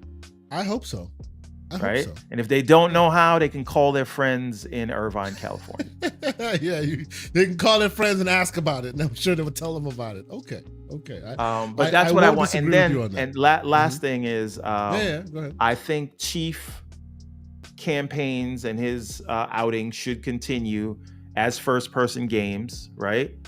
But I think they should also be green-lighting things in other genres in the universe, like a third-person, over-the-shoulder Sadlock campaign. Sadlock campaign, and he has a son. They're in espionage. Every 5 minutes he has to call him boy. No, let's move on. That's fine. Anyway, okay. No, I don't disagree with you on that. I for one, I want to see world building games. That's what I want, right? If you're gonna build, if you're gonna make games, not to be confused with base building games. You're saying things that extend the lore. Games. Yes, games that build out the world and the lore further without necessarily always having to depend on Master Chief, right? I'm not saying get rid of him. I'm not saying any of that. But one of my favorite games in the Halo canon is ODST, and it had nothing to do with Master Chief, right? It had nothing to do with Spartans. Not to say get rid of Spartans or anything like that, but go into different locations, different avenues. It doesn't have to be the name you know or the character you know. Build more in the world with different characters. People hate the show. People have a lot of smoke for the show. One thing I actually enjoyed about the show is they put forth characters that were interesting, like at least specifically in season 2. They put forth characters that were interesting that I wanted more from in that world, right? And it had nothing to do with the Chief. So hopefully, because they have more time and all of that, and they have more ability to garner resources in that Unreal Engine, hopefully they spend more time broadening the base a bit more. I hope that's what happens. But yes, then again, I'm a console, I'm a campaign stan who has been emotionally distraught because Halo has been dead for me for years now, because all they care about is the multiplayer. It is what it is. We shall see. But okay, let us move on. And I bring this up because Mr. EverbornSaga, this is our attempt at making sure Risk It for the Biscuit never loses the fact that we keep the boot on his neck. And what I mean by that, it is the idea that Valve is releasing Steam Decks in Australia. So Jakub, I'll ask you first what you think of this based on your purview with handheld gaming. We here on this show have become really big handheld gamers. Work and life and all that makes it difficult for you to sit in front of your TV or sit behind your desk. So for me, I take my X1 with me wherever possible, and that's where I play my games. I know Mr. EverbornSaga uses an Ally X. He enjoys that as well. How is your purview where in your neck of the woods with handheld games? Is it becoming as prevalent as it is here, or is it still very much niche? So I would say that Nintendo Switch and the Steam Decks have found their place. I think maybe in general, kind of as gamers take for granted when you have a gaming PC that it can do everything and you keep upgrading and so on. But someone who didn't get into that or doesn't need a computer this strong for any reason, it just might not make sense for them to buy something other than a console to play. So I think from that point of view, when people come from work and they might not have too much time to play something, just whipping out a Steam Deck definitely has its own place, maybe more than some other things that we're used to. And I guess on that line, I know that the Steam Deck specifically is still kind of a niche product, right? The hardcore gamer is all about it, but you don't see it just prevalently everywhere, everyone just using handhelds. That is more the realm of a Switch, right? That's prevalent everywhere. It's not in the handheld. Let me ask a question.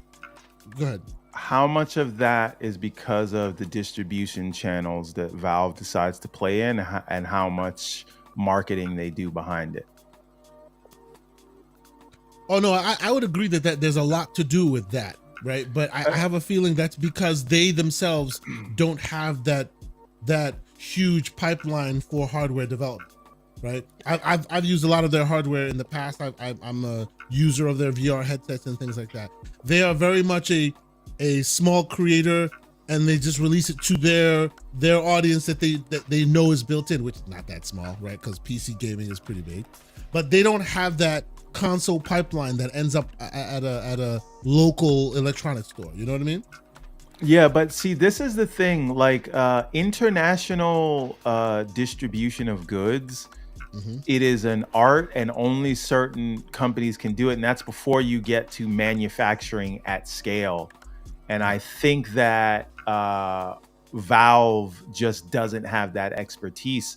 So the fact that the Steam Deck hasn't sold the way it was, even though it is as popular as it is, I think speaks to Valve's distribution capability more so, or lack thereof, more so than it does speaks to the demand of such a device. I think that if people just experience this thing and the things it offers them and the kind of games that they can play, and I'm only talking about staying within the Steam experience, I think it could do much larger numbers if they cared to market and distribute it and had the know-how and tools to do so.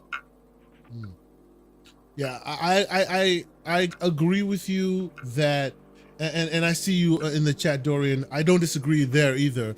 I have a feeling that it's a combination of them not having the expertise and them not caring about the wherewithal to traverse that divide, because that's not their main funding arm, right? They make so much money on with Steam that they don't get out of bed for anything unless they want to. You know what I mean? Like this is not a company that needs you to have their handheld, otherwise they're not succeeding. They could go off and not make a damn thing ever again and just sit back and still collect the Steam money over and over and over again. So this is the reason why, and we've been talking about it. This is the reason why you probably will never get a normal Half-Life game again, because they don't need to make it. They're fine with exactly what they're doing. And I think a bit of that is in play here, in addition to their inexperience releasing stuff at scale. So it'll always kind of stay in that boutique lane. You know what I mean? But I do agree with you, Everborn, that had they had the scale potential, it would probably be doing a lot more numbers. Let me ask you a question now.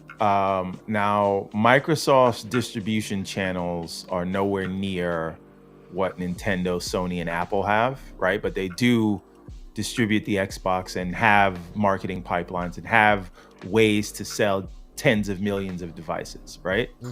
Globally. And I do think a selling point, and maybe Nintendo will be able to make this selling point with the new Switch, but play AAA games on the go is simple enough that it can permeate the masses. So it's what got Switch out there. Play AAA games on the go. Well, you weren't playing AAA games on the go, but I hear you weren't. No, you weren't. But that's what they right. that was the marketing. Right. Now, but saying you can actually play AAA games on the go, I think is a compelling argument. And my question is twofold: is how successful could an Xbox handheld be, and does that put any pressure on Valve to start taking distribution and marketing seriously? This kind of makes me think a bit about something we probably forgot, which is Stadia, and that feels like something that had like strong promotion, trying to achieve something similar, making AAA games more accessible, but it failed slightly. So I don't know what that has to say to this, but no, but you're right. Stadia is a cautionary tale, right? I always thought that their Achilles heel, and I tested Stadia. I really enjoyed what I used with it. Their Achilles heel is that network connection, right? You're great, you're having fun, it's excellent, but the minute your internet is less than stellar, you're behind the 8 ball. You have a problem. And you can't promise that everywhere you go will always have that perfect quality internet.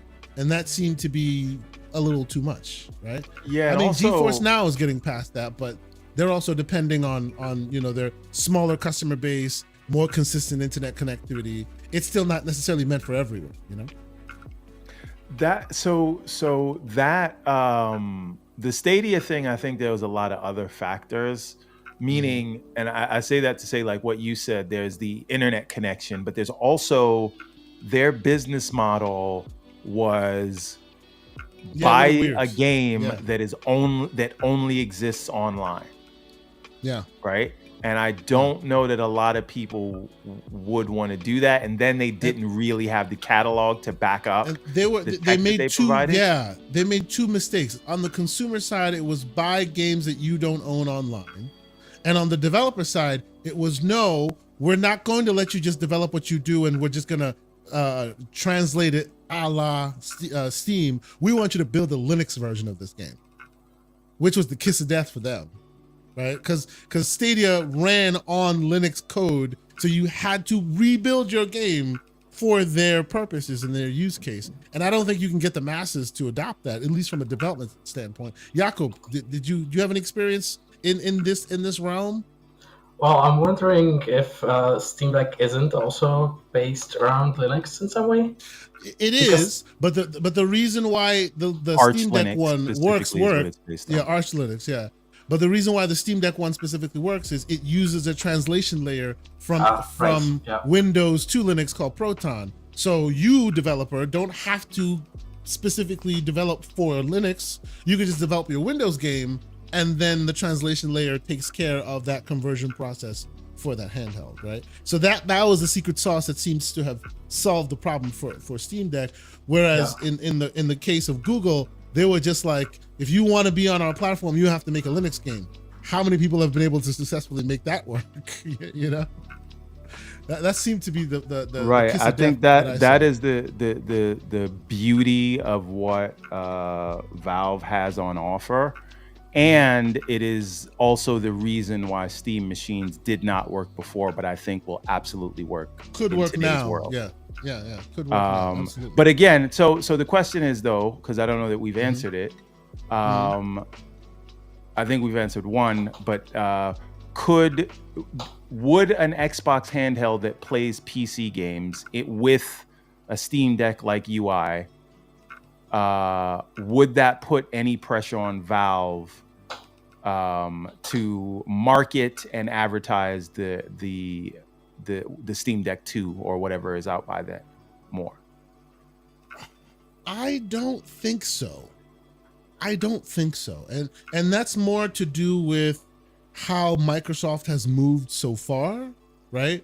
Remember, Gabe Newell comes from Microsoft. He knows how that company works. He knows how that company moves. He left and then went across the street in the same Bellevue location and started Valve. So he knows exactly how they move, and he's been working with them in the background for some time. Even if they were playing in the same exact space, I see Microsoft always carving out a lane for their partner rather than direct competitor. And I think Valve knows that, right? And Valve has the incumbency position, right? They are the name in PC gaming. They just are. I don't think they would feel in any way, shape, or form pressured by Microsoft in order to do it. And besides, like, because of the conversations that you and I have had in this space, we already know that actual hardware delivery is a means to an end, and the end being software delivery, right? And I honestly think that Microsoft releasing a gaming handheld would be more surfaces, not the Surface brand, but more surfaces or more endpoints that Valve can use to deliver you games. So partner versus competitor, it becomes more and more apt, is what I see. That's the other thing. I think if they're gonna do that and it's gonna be PC based, I think this is why they're talking about needing Valve, because you would have a device that is missing so many games because so many games skip the Windows store. And so if you don't have access to people's Steam library, such a device is dead in the water unless they're making something that's console based. And none of us think that that's what they're going to do. So, although that would be the right differentiator to say that this can play your console library only on our hardware, and then you'll also be able to, add your Steam library to this stuff. But we'll get there when we get there. Do you have on your list this buying your games in xCloud? Is that on I your was list actually going to bring that. I was definitely going to bring that up. Yes, I was definitely going to bring that up. But before I do, I wanted to talk about delisting games for a minute. Okay, that will be the ultimate topic. Before you do that, though, let's make sure Jakub is good on time, because I know we've had it for 2 hours already. Please, sir. You let me know if you're good on time. We're good. We have a few more topics to go through. If not, we are more than happy to let you bow out and thank you for being here. Your choice. We want to be mindful of your time. Yeah, I'm totally fine time wise. It's mostly energy, but I'm doing fine so far. So Understood. I'll let you know. I appreciate it. Okay. So I wanted to talk a bit about delisting games, right? And this is just one story that brings it fresh to mind. And Sony's delisting Little Big Planet 3 and its DLC, but even on the, like Xbox, for example, delisting games is a very cyclical thing. It happens all the time with Forza Horizon and a few other things. What this brings about to me is that conversation about and Jakub, this has been a bit of a conversation within the United States, where you have California and a few other, I think it was California specifically that spearheaded this, which is now forcing storefronts, digital storefronts, to acknowledge that you're not buying a game, you're actually just leasing a license. Yeah, I saw that. Exactly, right. And I honestly think that all of this is kind of a stew that has been kind of bubbling in the background for some time. During the Xbox One reveal, that generation of games, there was conversation around them creating a digital rights ownership economy where you could separate your license digitally from your physical content. And of course, we all know what happened there. Eventually, they stepped back from all of their new policies they were going to do. So now we live in this world where something you own that you pay money for, at any point in time, they can go, we delist it. And in certain instances, it can even be worse, where they remove it from your own library that is technically yours. I wanted to get your thoughts on this. Is this something that you think we should do more as game lovers to try and prevent, or is this par for the course, something that we just can't do much about? As a developer, how do you feel about stuff like this, where games come out, they make a big splash, people like them, they become part of your library, and then at any moment's notice, the store owner can press a button and now it's gone? What do you think? So I'd say in my bubble, for example, on Twitter and the developers I follow, it's interesting to see the sentiment of people being pro piracy of their own games, for example, or these kind of things where they're realizing that if there's a way to kind of cheat the customers and make them feel like something is permanent, even though it isn't, and you can just take it without any issues, I think by the people who care about the money power, investment, and so on, they will take it. It will happen. And that's really kind of difficult to get rid of. But I'm not sure if there's something on our side that we can do differently other than, I guess, laws and different groups that can deal with it. It's a difficult topic, because the forces of capitalism always take the way that benefits them, and this is one of them. Yeah. No, I completely agree. Mr. EverbornSaga, sir, you and I have been chatting about this stuff also. What are your thoughts here? And again, I'm not using this to be like, oh, Sony's delisting your games. This is just the latest in a long line, whether it be third parties, first party vendors, pick your poison. They all do this exact thing. And we currently have no power in it at all. Well, let me ask you a question, because when I saw the pop up, my mind, before I read any news articles about it, my mind went to a completely different place. So this idea that you're just buying a license and it could go away at any time. Is there any world where this language is there? Also, to cover what you're talking about publishers delisting games, but is there ever any world where you will have bought your key from CD Keys or GG Deals or Green Man Gaming, and then they say, well, you didn't own it, so it's not in your library anymore. You mean specifically because you purchased the license or the key from a non? Yes. Does this language give Valve, not saying they didn't already had it, but now this is making it more explicit. Does this give them the right to say, well, this was in your library, but we can take it away because you didn't buy it from Steam directly? So that's not how this was framed. I mean, it's an interesting place you bring it. I hadn't really again, and I'm saying this. Way. That's where my mind went before seeing that this is about a California law and all that stuff. But I still wonder. It's an interesting place that you bring it. No, it is. But I guess what the California law was purporting to do was to make it crystal clear that any digital rights, whether you bought it from Steam or you bought it from anywhere, except for like place like GOG, where they actually just give you the bits and it's yours in perpetuity. You now have the bits, right? There's no DRM covering it. They're saying that in any store where digital rights media tools stop you from taking the bits elsewhere, they now have to force the disclaimer that you're just buying a license to it that can eventually be removed, right? And even I see you in the chat. Even GOG doesn't give you everything, but at least in GOG, when you download the bits, you can kind of make a backup of those bits and continue them later. If GOG one day say they delist it, you actually still have the tangible executables. You can actually download the installers and use them, right, in GOG. But that's the only place that gives you that. Everyone else is basically, even in the open storefront method, they kind of still have the console-like lockdown where you can't really take it out of that store or that ecosystem and use it elsewhere, right? So while that is an interesting thought that you bring up, I think that law was created more to kind of give an overarching clarity to the consumer that, hey, know that you're not buying something that you own. You're just licensing it for an X amount of time until the people who are keeping that library for you choose to remove it from you. You know what I'm saying? Yeah, you don't own it. You own a license to access it.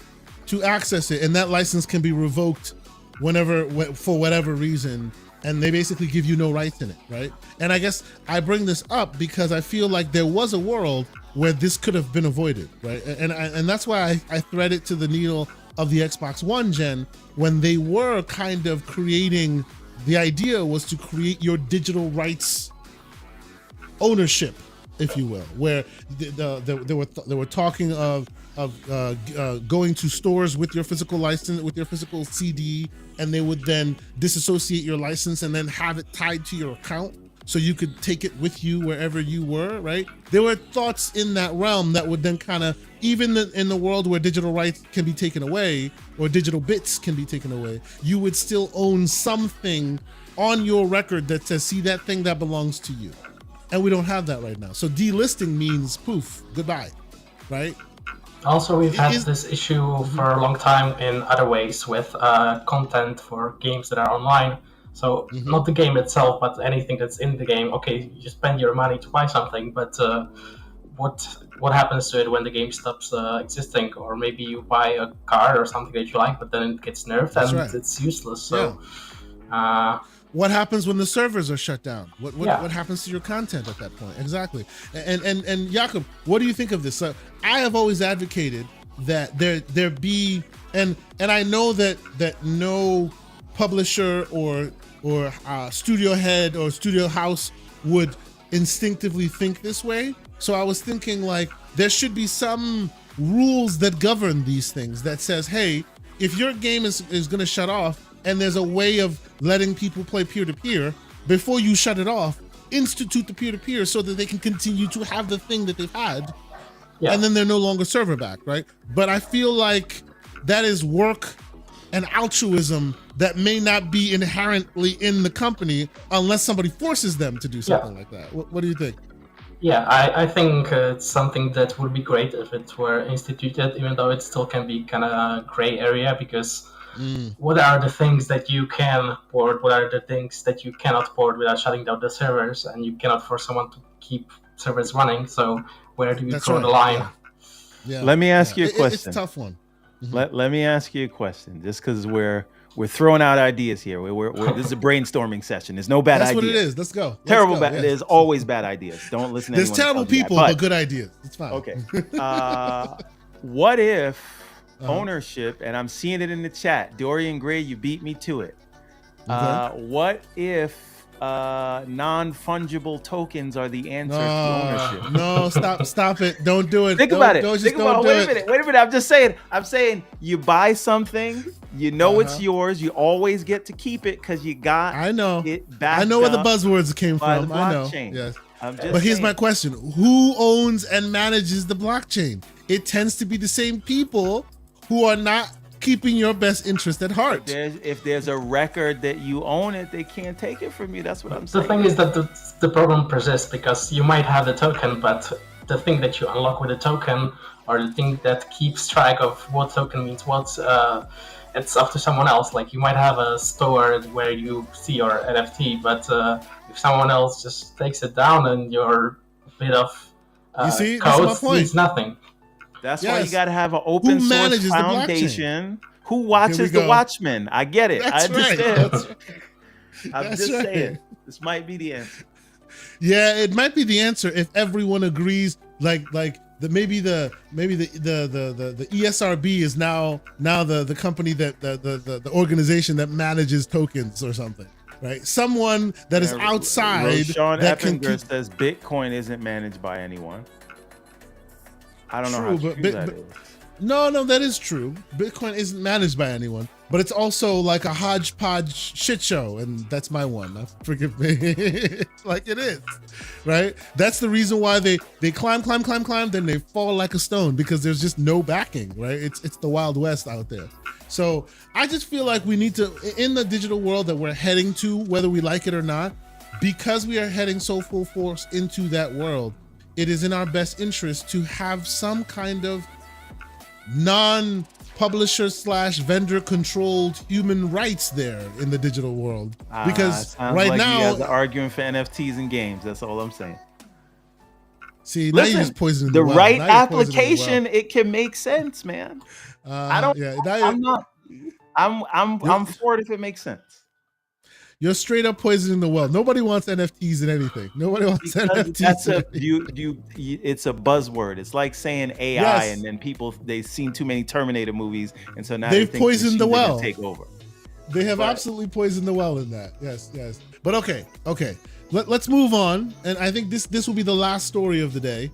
And folks. Oh, please. Hey, one thing. So John Wolf in the chat. Shout out to John Wolf says, emulation is true ownership. You know, there's a meme that says, hey, don't pirate my games. And then the other guy says, okay, sell it to me. And then the other guy has the angry face. So it's like, yeah. That other guy is Nintendo. And Nintendo, anyway, yes, for sure. And they're the ninjas. Be careful. They'll descend. Calm down. But actually, that's quite interesting. Yeah. Like, how would the world look like if we could just, legalize all this stuff and protect emulating stuff that's no longer available? Like, let people do their thing if they want to play it. Yeah. Don't stop them. Steve Jobs had a belief, right, that when everyone thought Napster was going to ruin the music industry, that if you just make it simple for people to buy this stuff, that will take care of piracy. Will it all go away? No, but most people don't want to go through that.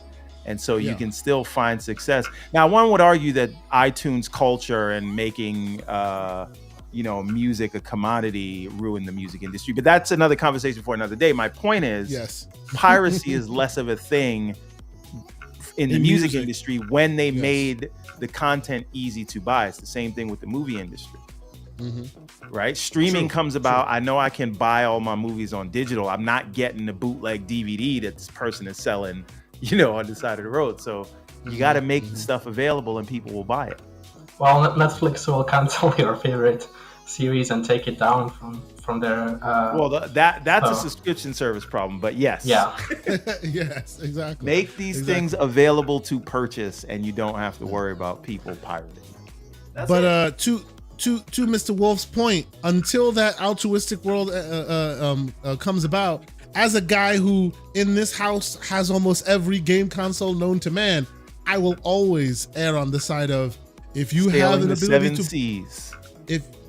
shut your mouth. If you have the ability to back up your own content, do so, because that's the only way you can do it.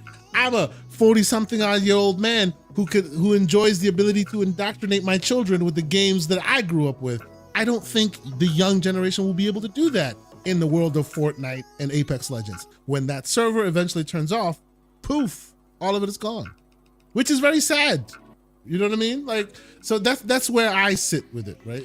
What's even more sad is that the Fortnite servers will probably outlive the three of us here. Outlast all of us. Yes, I'm sure. That the Fortnite servers will be around in the year 3000. I know. But okay. Once again, shout out to the 100 plus people that are hanging out with us, watching and being a part of the conversation. Thank you guys so much for being here. Last story of the day, which is super interesting, and it brings about a lot of ramifications, right? And Jakub, I don't know how well versed you are with this cloud environment or not. The basics of it is, right now Microsoft has Xboxes in the cloud, right? Not PCs, but Xboxes in the cloud, and they've been using it to service Game Pass games via the cloud as a supplement to your existing subscription, right? And now, based on the news that we're seeing here right now, they're now going to, instead of just using your Game Pass back end to allow you to access your content, this is exactly what we're talking about, the digital rights. Every game that you have digital rights to in their system, you can now play the console version of it via the cloud. So whether you have a Game Pass subscription or you don't, if you have a game that you purchase with them, you should now be able to play it directly from their cloud servers on the phone, on your tablet, wherever you happen to go, in a cloud form, cloud kind of way. What do you think about it?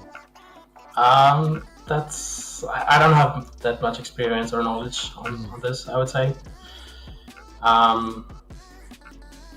Is it something that you think would be, like, from a consumer, from a developer perspective, is this, like, I would assume that you guys are very much in the mindset of, we want our games to be everywhere, more people to play it, right? Because that's the ideal for you guys.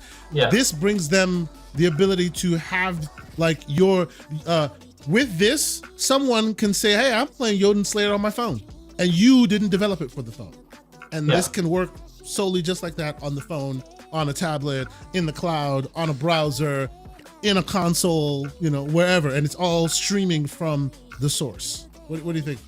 Yeah, but that then makes them responsible for if it doesn't work on a certain device that it wasn't built for, which which this solves that problem.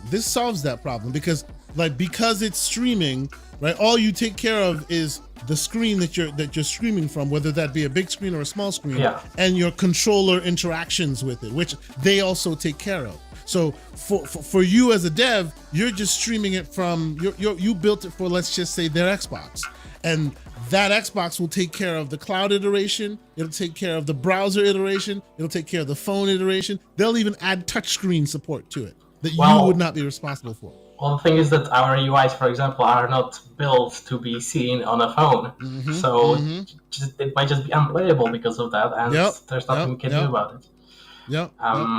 So maybe, like, technically it would work. You would be able to play it in the same way. But it'd be teeny tiny text or something, right? And I'm not sure if that will be a selling point for this one.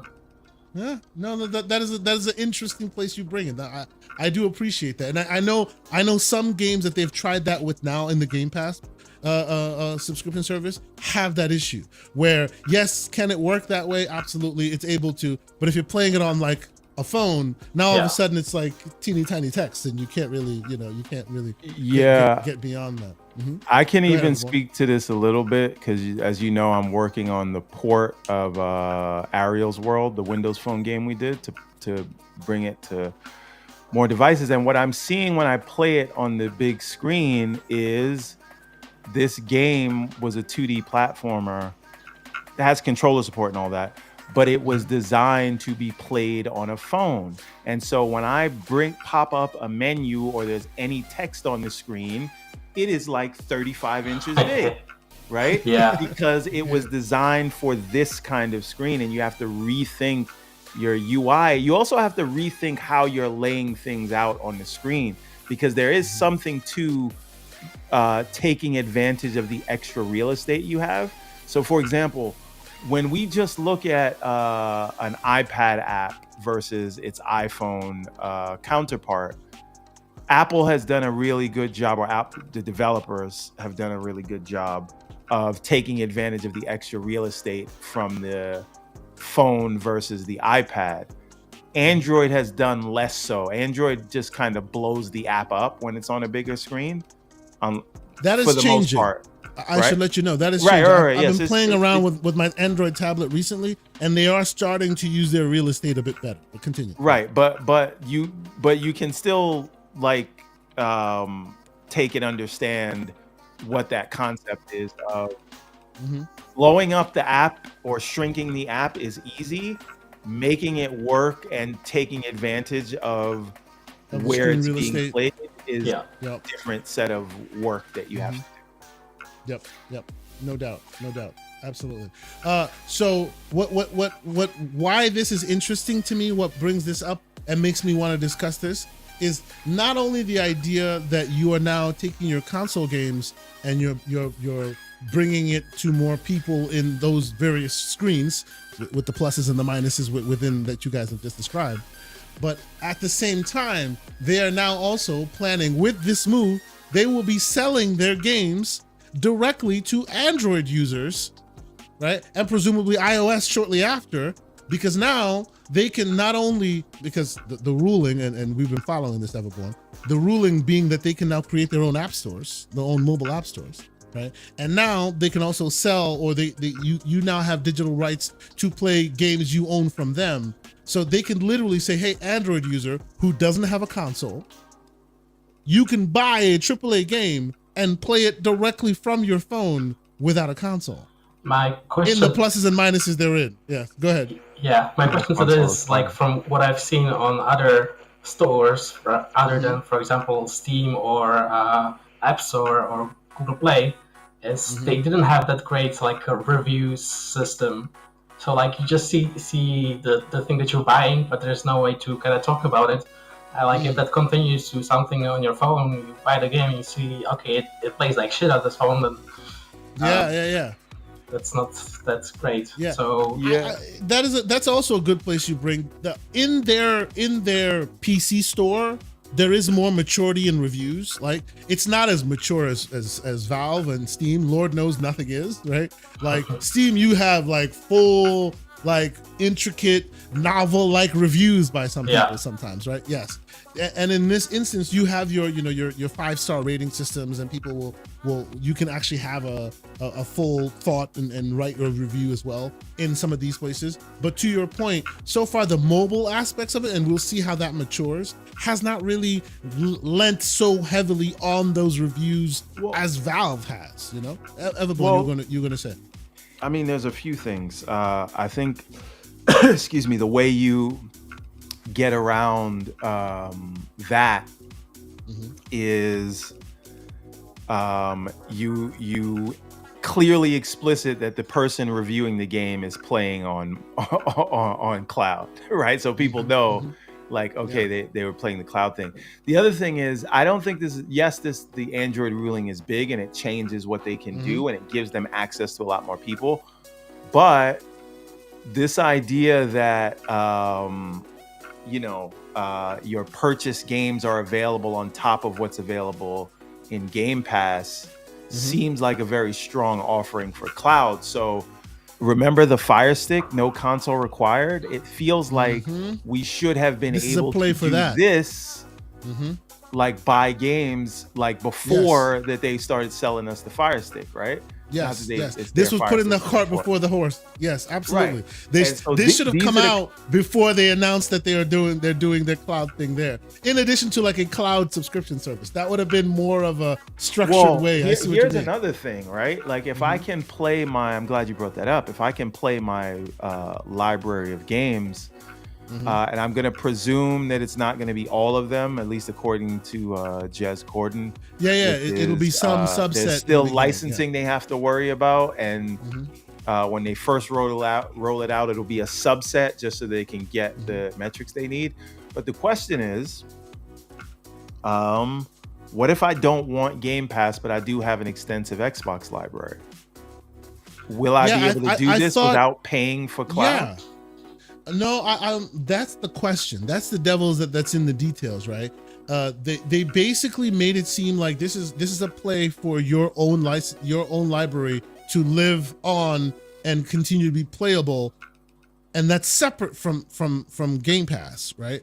But to your point, to access it, with the exception of Fortnite, to access it, you have to have a Game Pass subscription.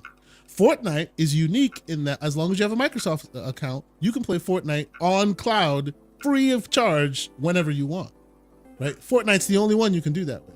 So I guess the question becomes, do it with the library? This is the question. Do they lean it onto the Fortnite side of the house where, hey, it's your library, you have a Microsoft account, you just have access, or must you have a subscription service a la GeForce Now before you access contents you already own? Not sure yet. Now here's the follow-up question, right? What is it going to be like? Well, here's the solution right there. We've already found that out. Yes, you will also need a Game Pass Ultimate subscription to access the cloud games. So there you go. But yes, you're going to say Everborn. Nuts. That's kind of nuts, right? That's kind of nuts. But continue. But so the other thing is, and I get it, it's not cheap. But here's another thing to consider, right? Your library could be all over the place, and how do we know? And again, shout out to Jez. This is something he brought up that I didn't think of. Like, will the server blade have the game you want, the obscure game in your library that you want to play, ready to be loaded, or do they have to pull it in and load it from cold storage? So that is not as much of a problem based on the technology they're using. They would just have to have really, really good indexing in place, right? And obviously it won't solve every problem. So like if you're playing like a very old, obscure, odd game that nobody usually plays, it would be in cold storage. So when you see that rocket ship that happens before the game loads, and I'm just using that as an example, maybe that process is just a little longer than the other games you would try. Why? Because it's now pulling it from cold storage. But as far as the speed of which it gets to you, it should not be a problem, because I mean, this is Microsoft we're talking about. If it's properly Azure backed, they have very fast storage that they can bring to bear to make this thing work. Now, one other thing I'll say, and the Black John says, isn't that the same for GeForce Now? It might be, but I'm just saying it's a thing they'll have to contend with now. Well, but GeForce Now is different. GeForce Now is different, right? GeForce Now basically isn't a console. It's not a library in the cloud. It's a server blade, it's a PC so you can have in the cloud. a RAID array.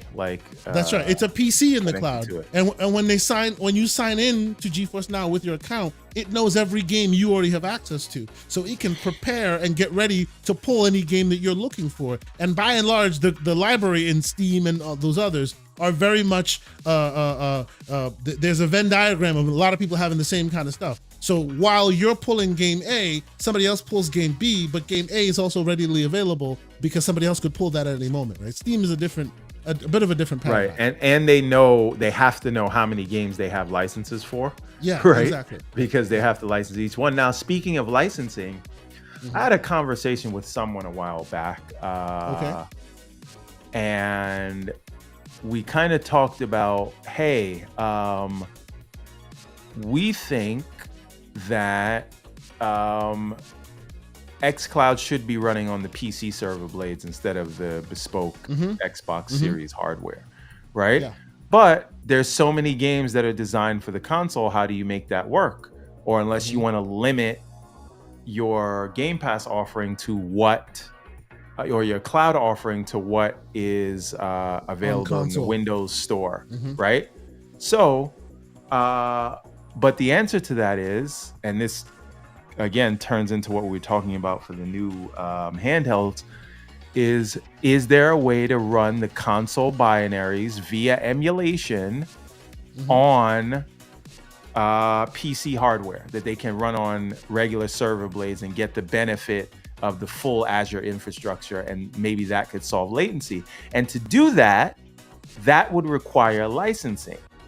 Now, a good time to discuss licensing and what things can run on, since you're talking to everybody about getting things into the cloud, would be now. Is there a world where Microsoft was forward thinking enough to say, hey, you're going to allow us to now play these purchase games in the cloud, right? What if we also say, I want you to also allow us to run the console games on a PC in the cloud, and hence later on when they release their handheld, you'll get access to your library, even though you're on a PC device, because they'll be able to run your console binaries on the PC, provided the PC is high enough and can do the emulation. So I'm saying that to say, when getting the license for these cloud games with these publishers, I wonder, is there any potential that they also picked up the rights to be able to emulate your purchase games on PC? We can only speculate, but I would hope that they were forward thinking enough to consider that as well, right? Obviously, because otherwise then you're going to come right back to the same conversation every time you change your paradigm from one ecosystem to another. And they're already talking about potential handhelds, and obviously cloud is a conversation that they're having now. You would think that those contracts are written in an open-ended way enough to where these paradigm shifts can be accounted for, right? But we will never know that until we start seeing it manifest in actually products that we see in our hands, right? But my only question that I still need clarity on when it comes to this stuff is, what happens when they inevitably transition from consoles in the cloud to PCs in the cloud, right? Do they continue, because you keep saying emulation or translation, but they currently have that now on the consoles within hypervisors. So what is the solution that they do? Do they strip out the hypervisors and actually do a Proton level translation? Or do they just keep it within the hypervisor and just run it in their cloud, right? I mean, I want to see how that works. The technicalities of it, I think, is more what interests you. What interests me is how they handle licensing to allow it to happen. So, and again, both are fascinating, but I'm more interested. What tends to happen in the licensing side is you always tend to lose some of your favorite games because of those licensing conversations. Right? I'm still looking at you, Jet Set Radio Future, which is locked on the Xbox OG forever because licensing, right? Like that is definitely a concern. That is definitely a concern. But yes, and I mean, Jakub, please tell me if I'm wrong here. This stuff tends to be beyond the development of it, but affects you guys pretty drastically, right? Like, imagine a world where you've made a game, you've spent a lot of time, you're super proud of it, and then for one reason or another, it is now on a platform that you can never get access to before again. I think that's what brings about the conversation you and I were just having about other developers being okay with people pirating their stuff, right? Yeah, for sure. There's a lot happening that's out of control for a measly developer, a part of a smaller team. Basically, we can work with what we're given and hope for the best in this type of scenario, I guess. Yeah. No, I understand, and I just hope that when this all works out, that ultimately the consumer obviously gets all the stuff that they are looking for, but also the developer can be proud of what they've created and it doesn't like disappear into the ether as a lot of these games tend to be doing. But I think we'll leave the conversation there. Before we get out of here, Jakub, I appreciate you being here. I want to give you one last chance to tell the people where they can find your game, what the game is about, when they can get more information from your team about what's next for Jotunnslayer.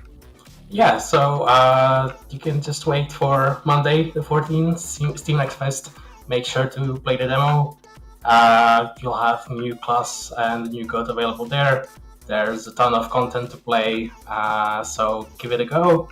And you can wait to get more info. We do devlogs quite often. We respond to the community a lot on Discord. Feel free to give us feedback. We're always trying to gather as much as we can. So if you want to be part of it and see how it's going to develop, then now is the best time for it, I'd say. Excellent. Thank you so much for being here.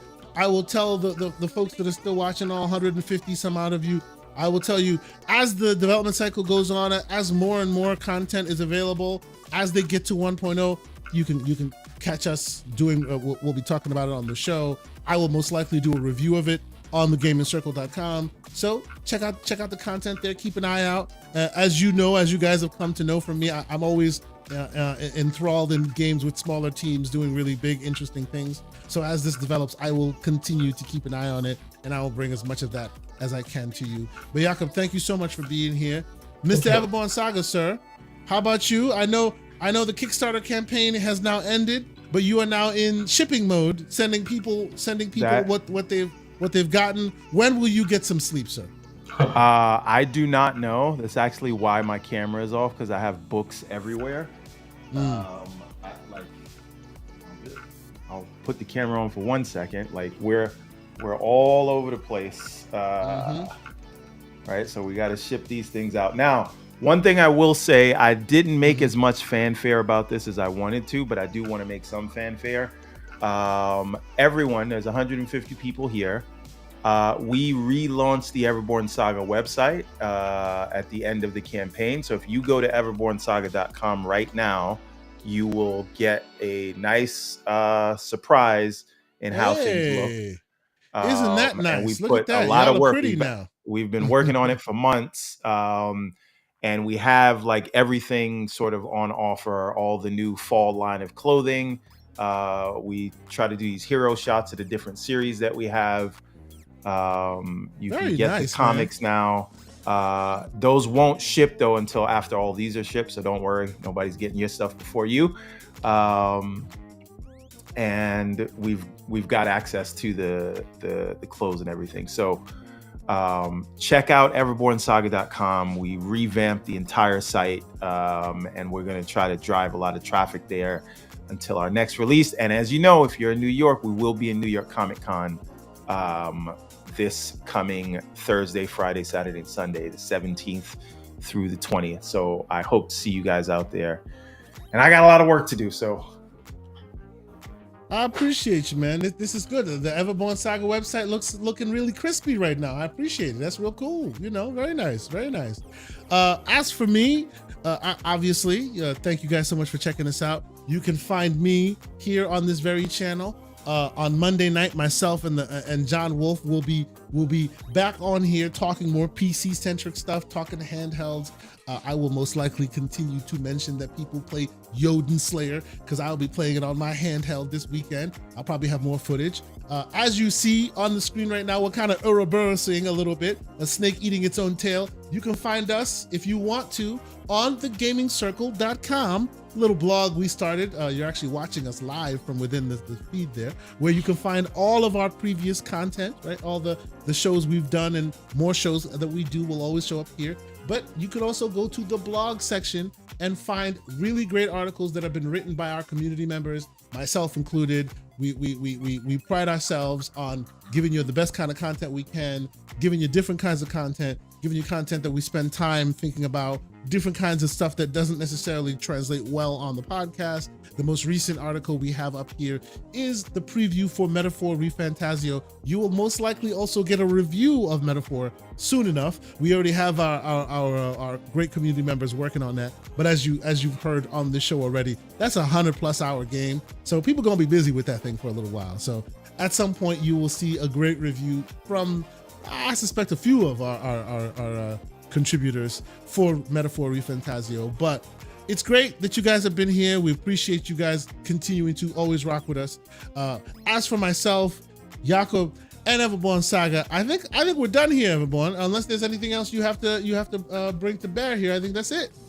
Right? Fill out your surveys if you have not. We want to get everything shipped this weekend.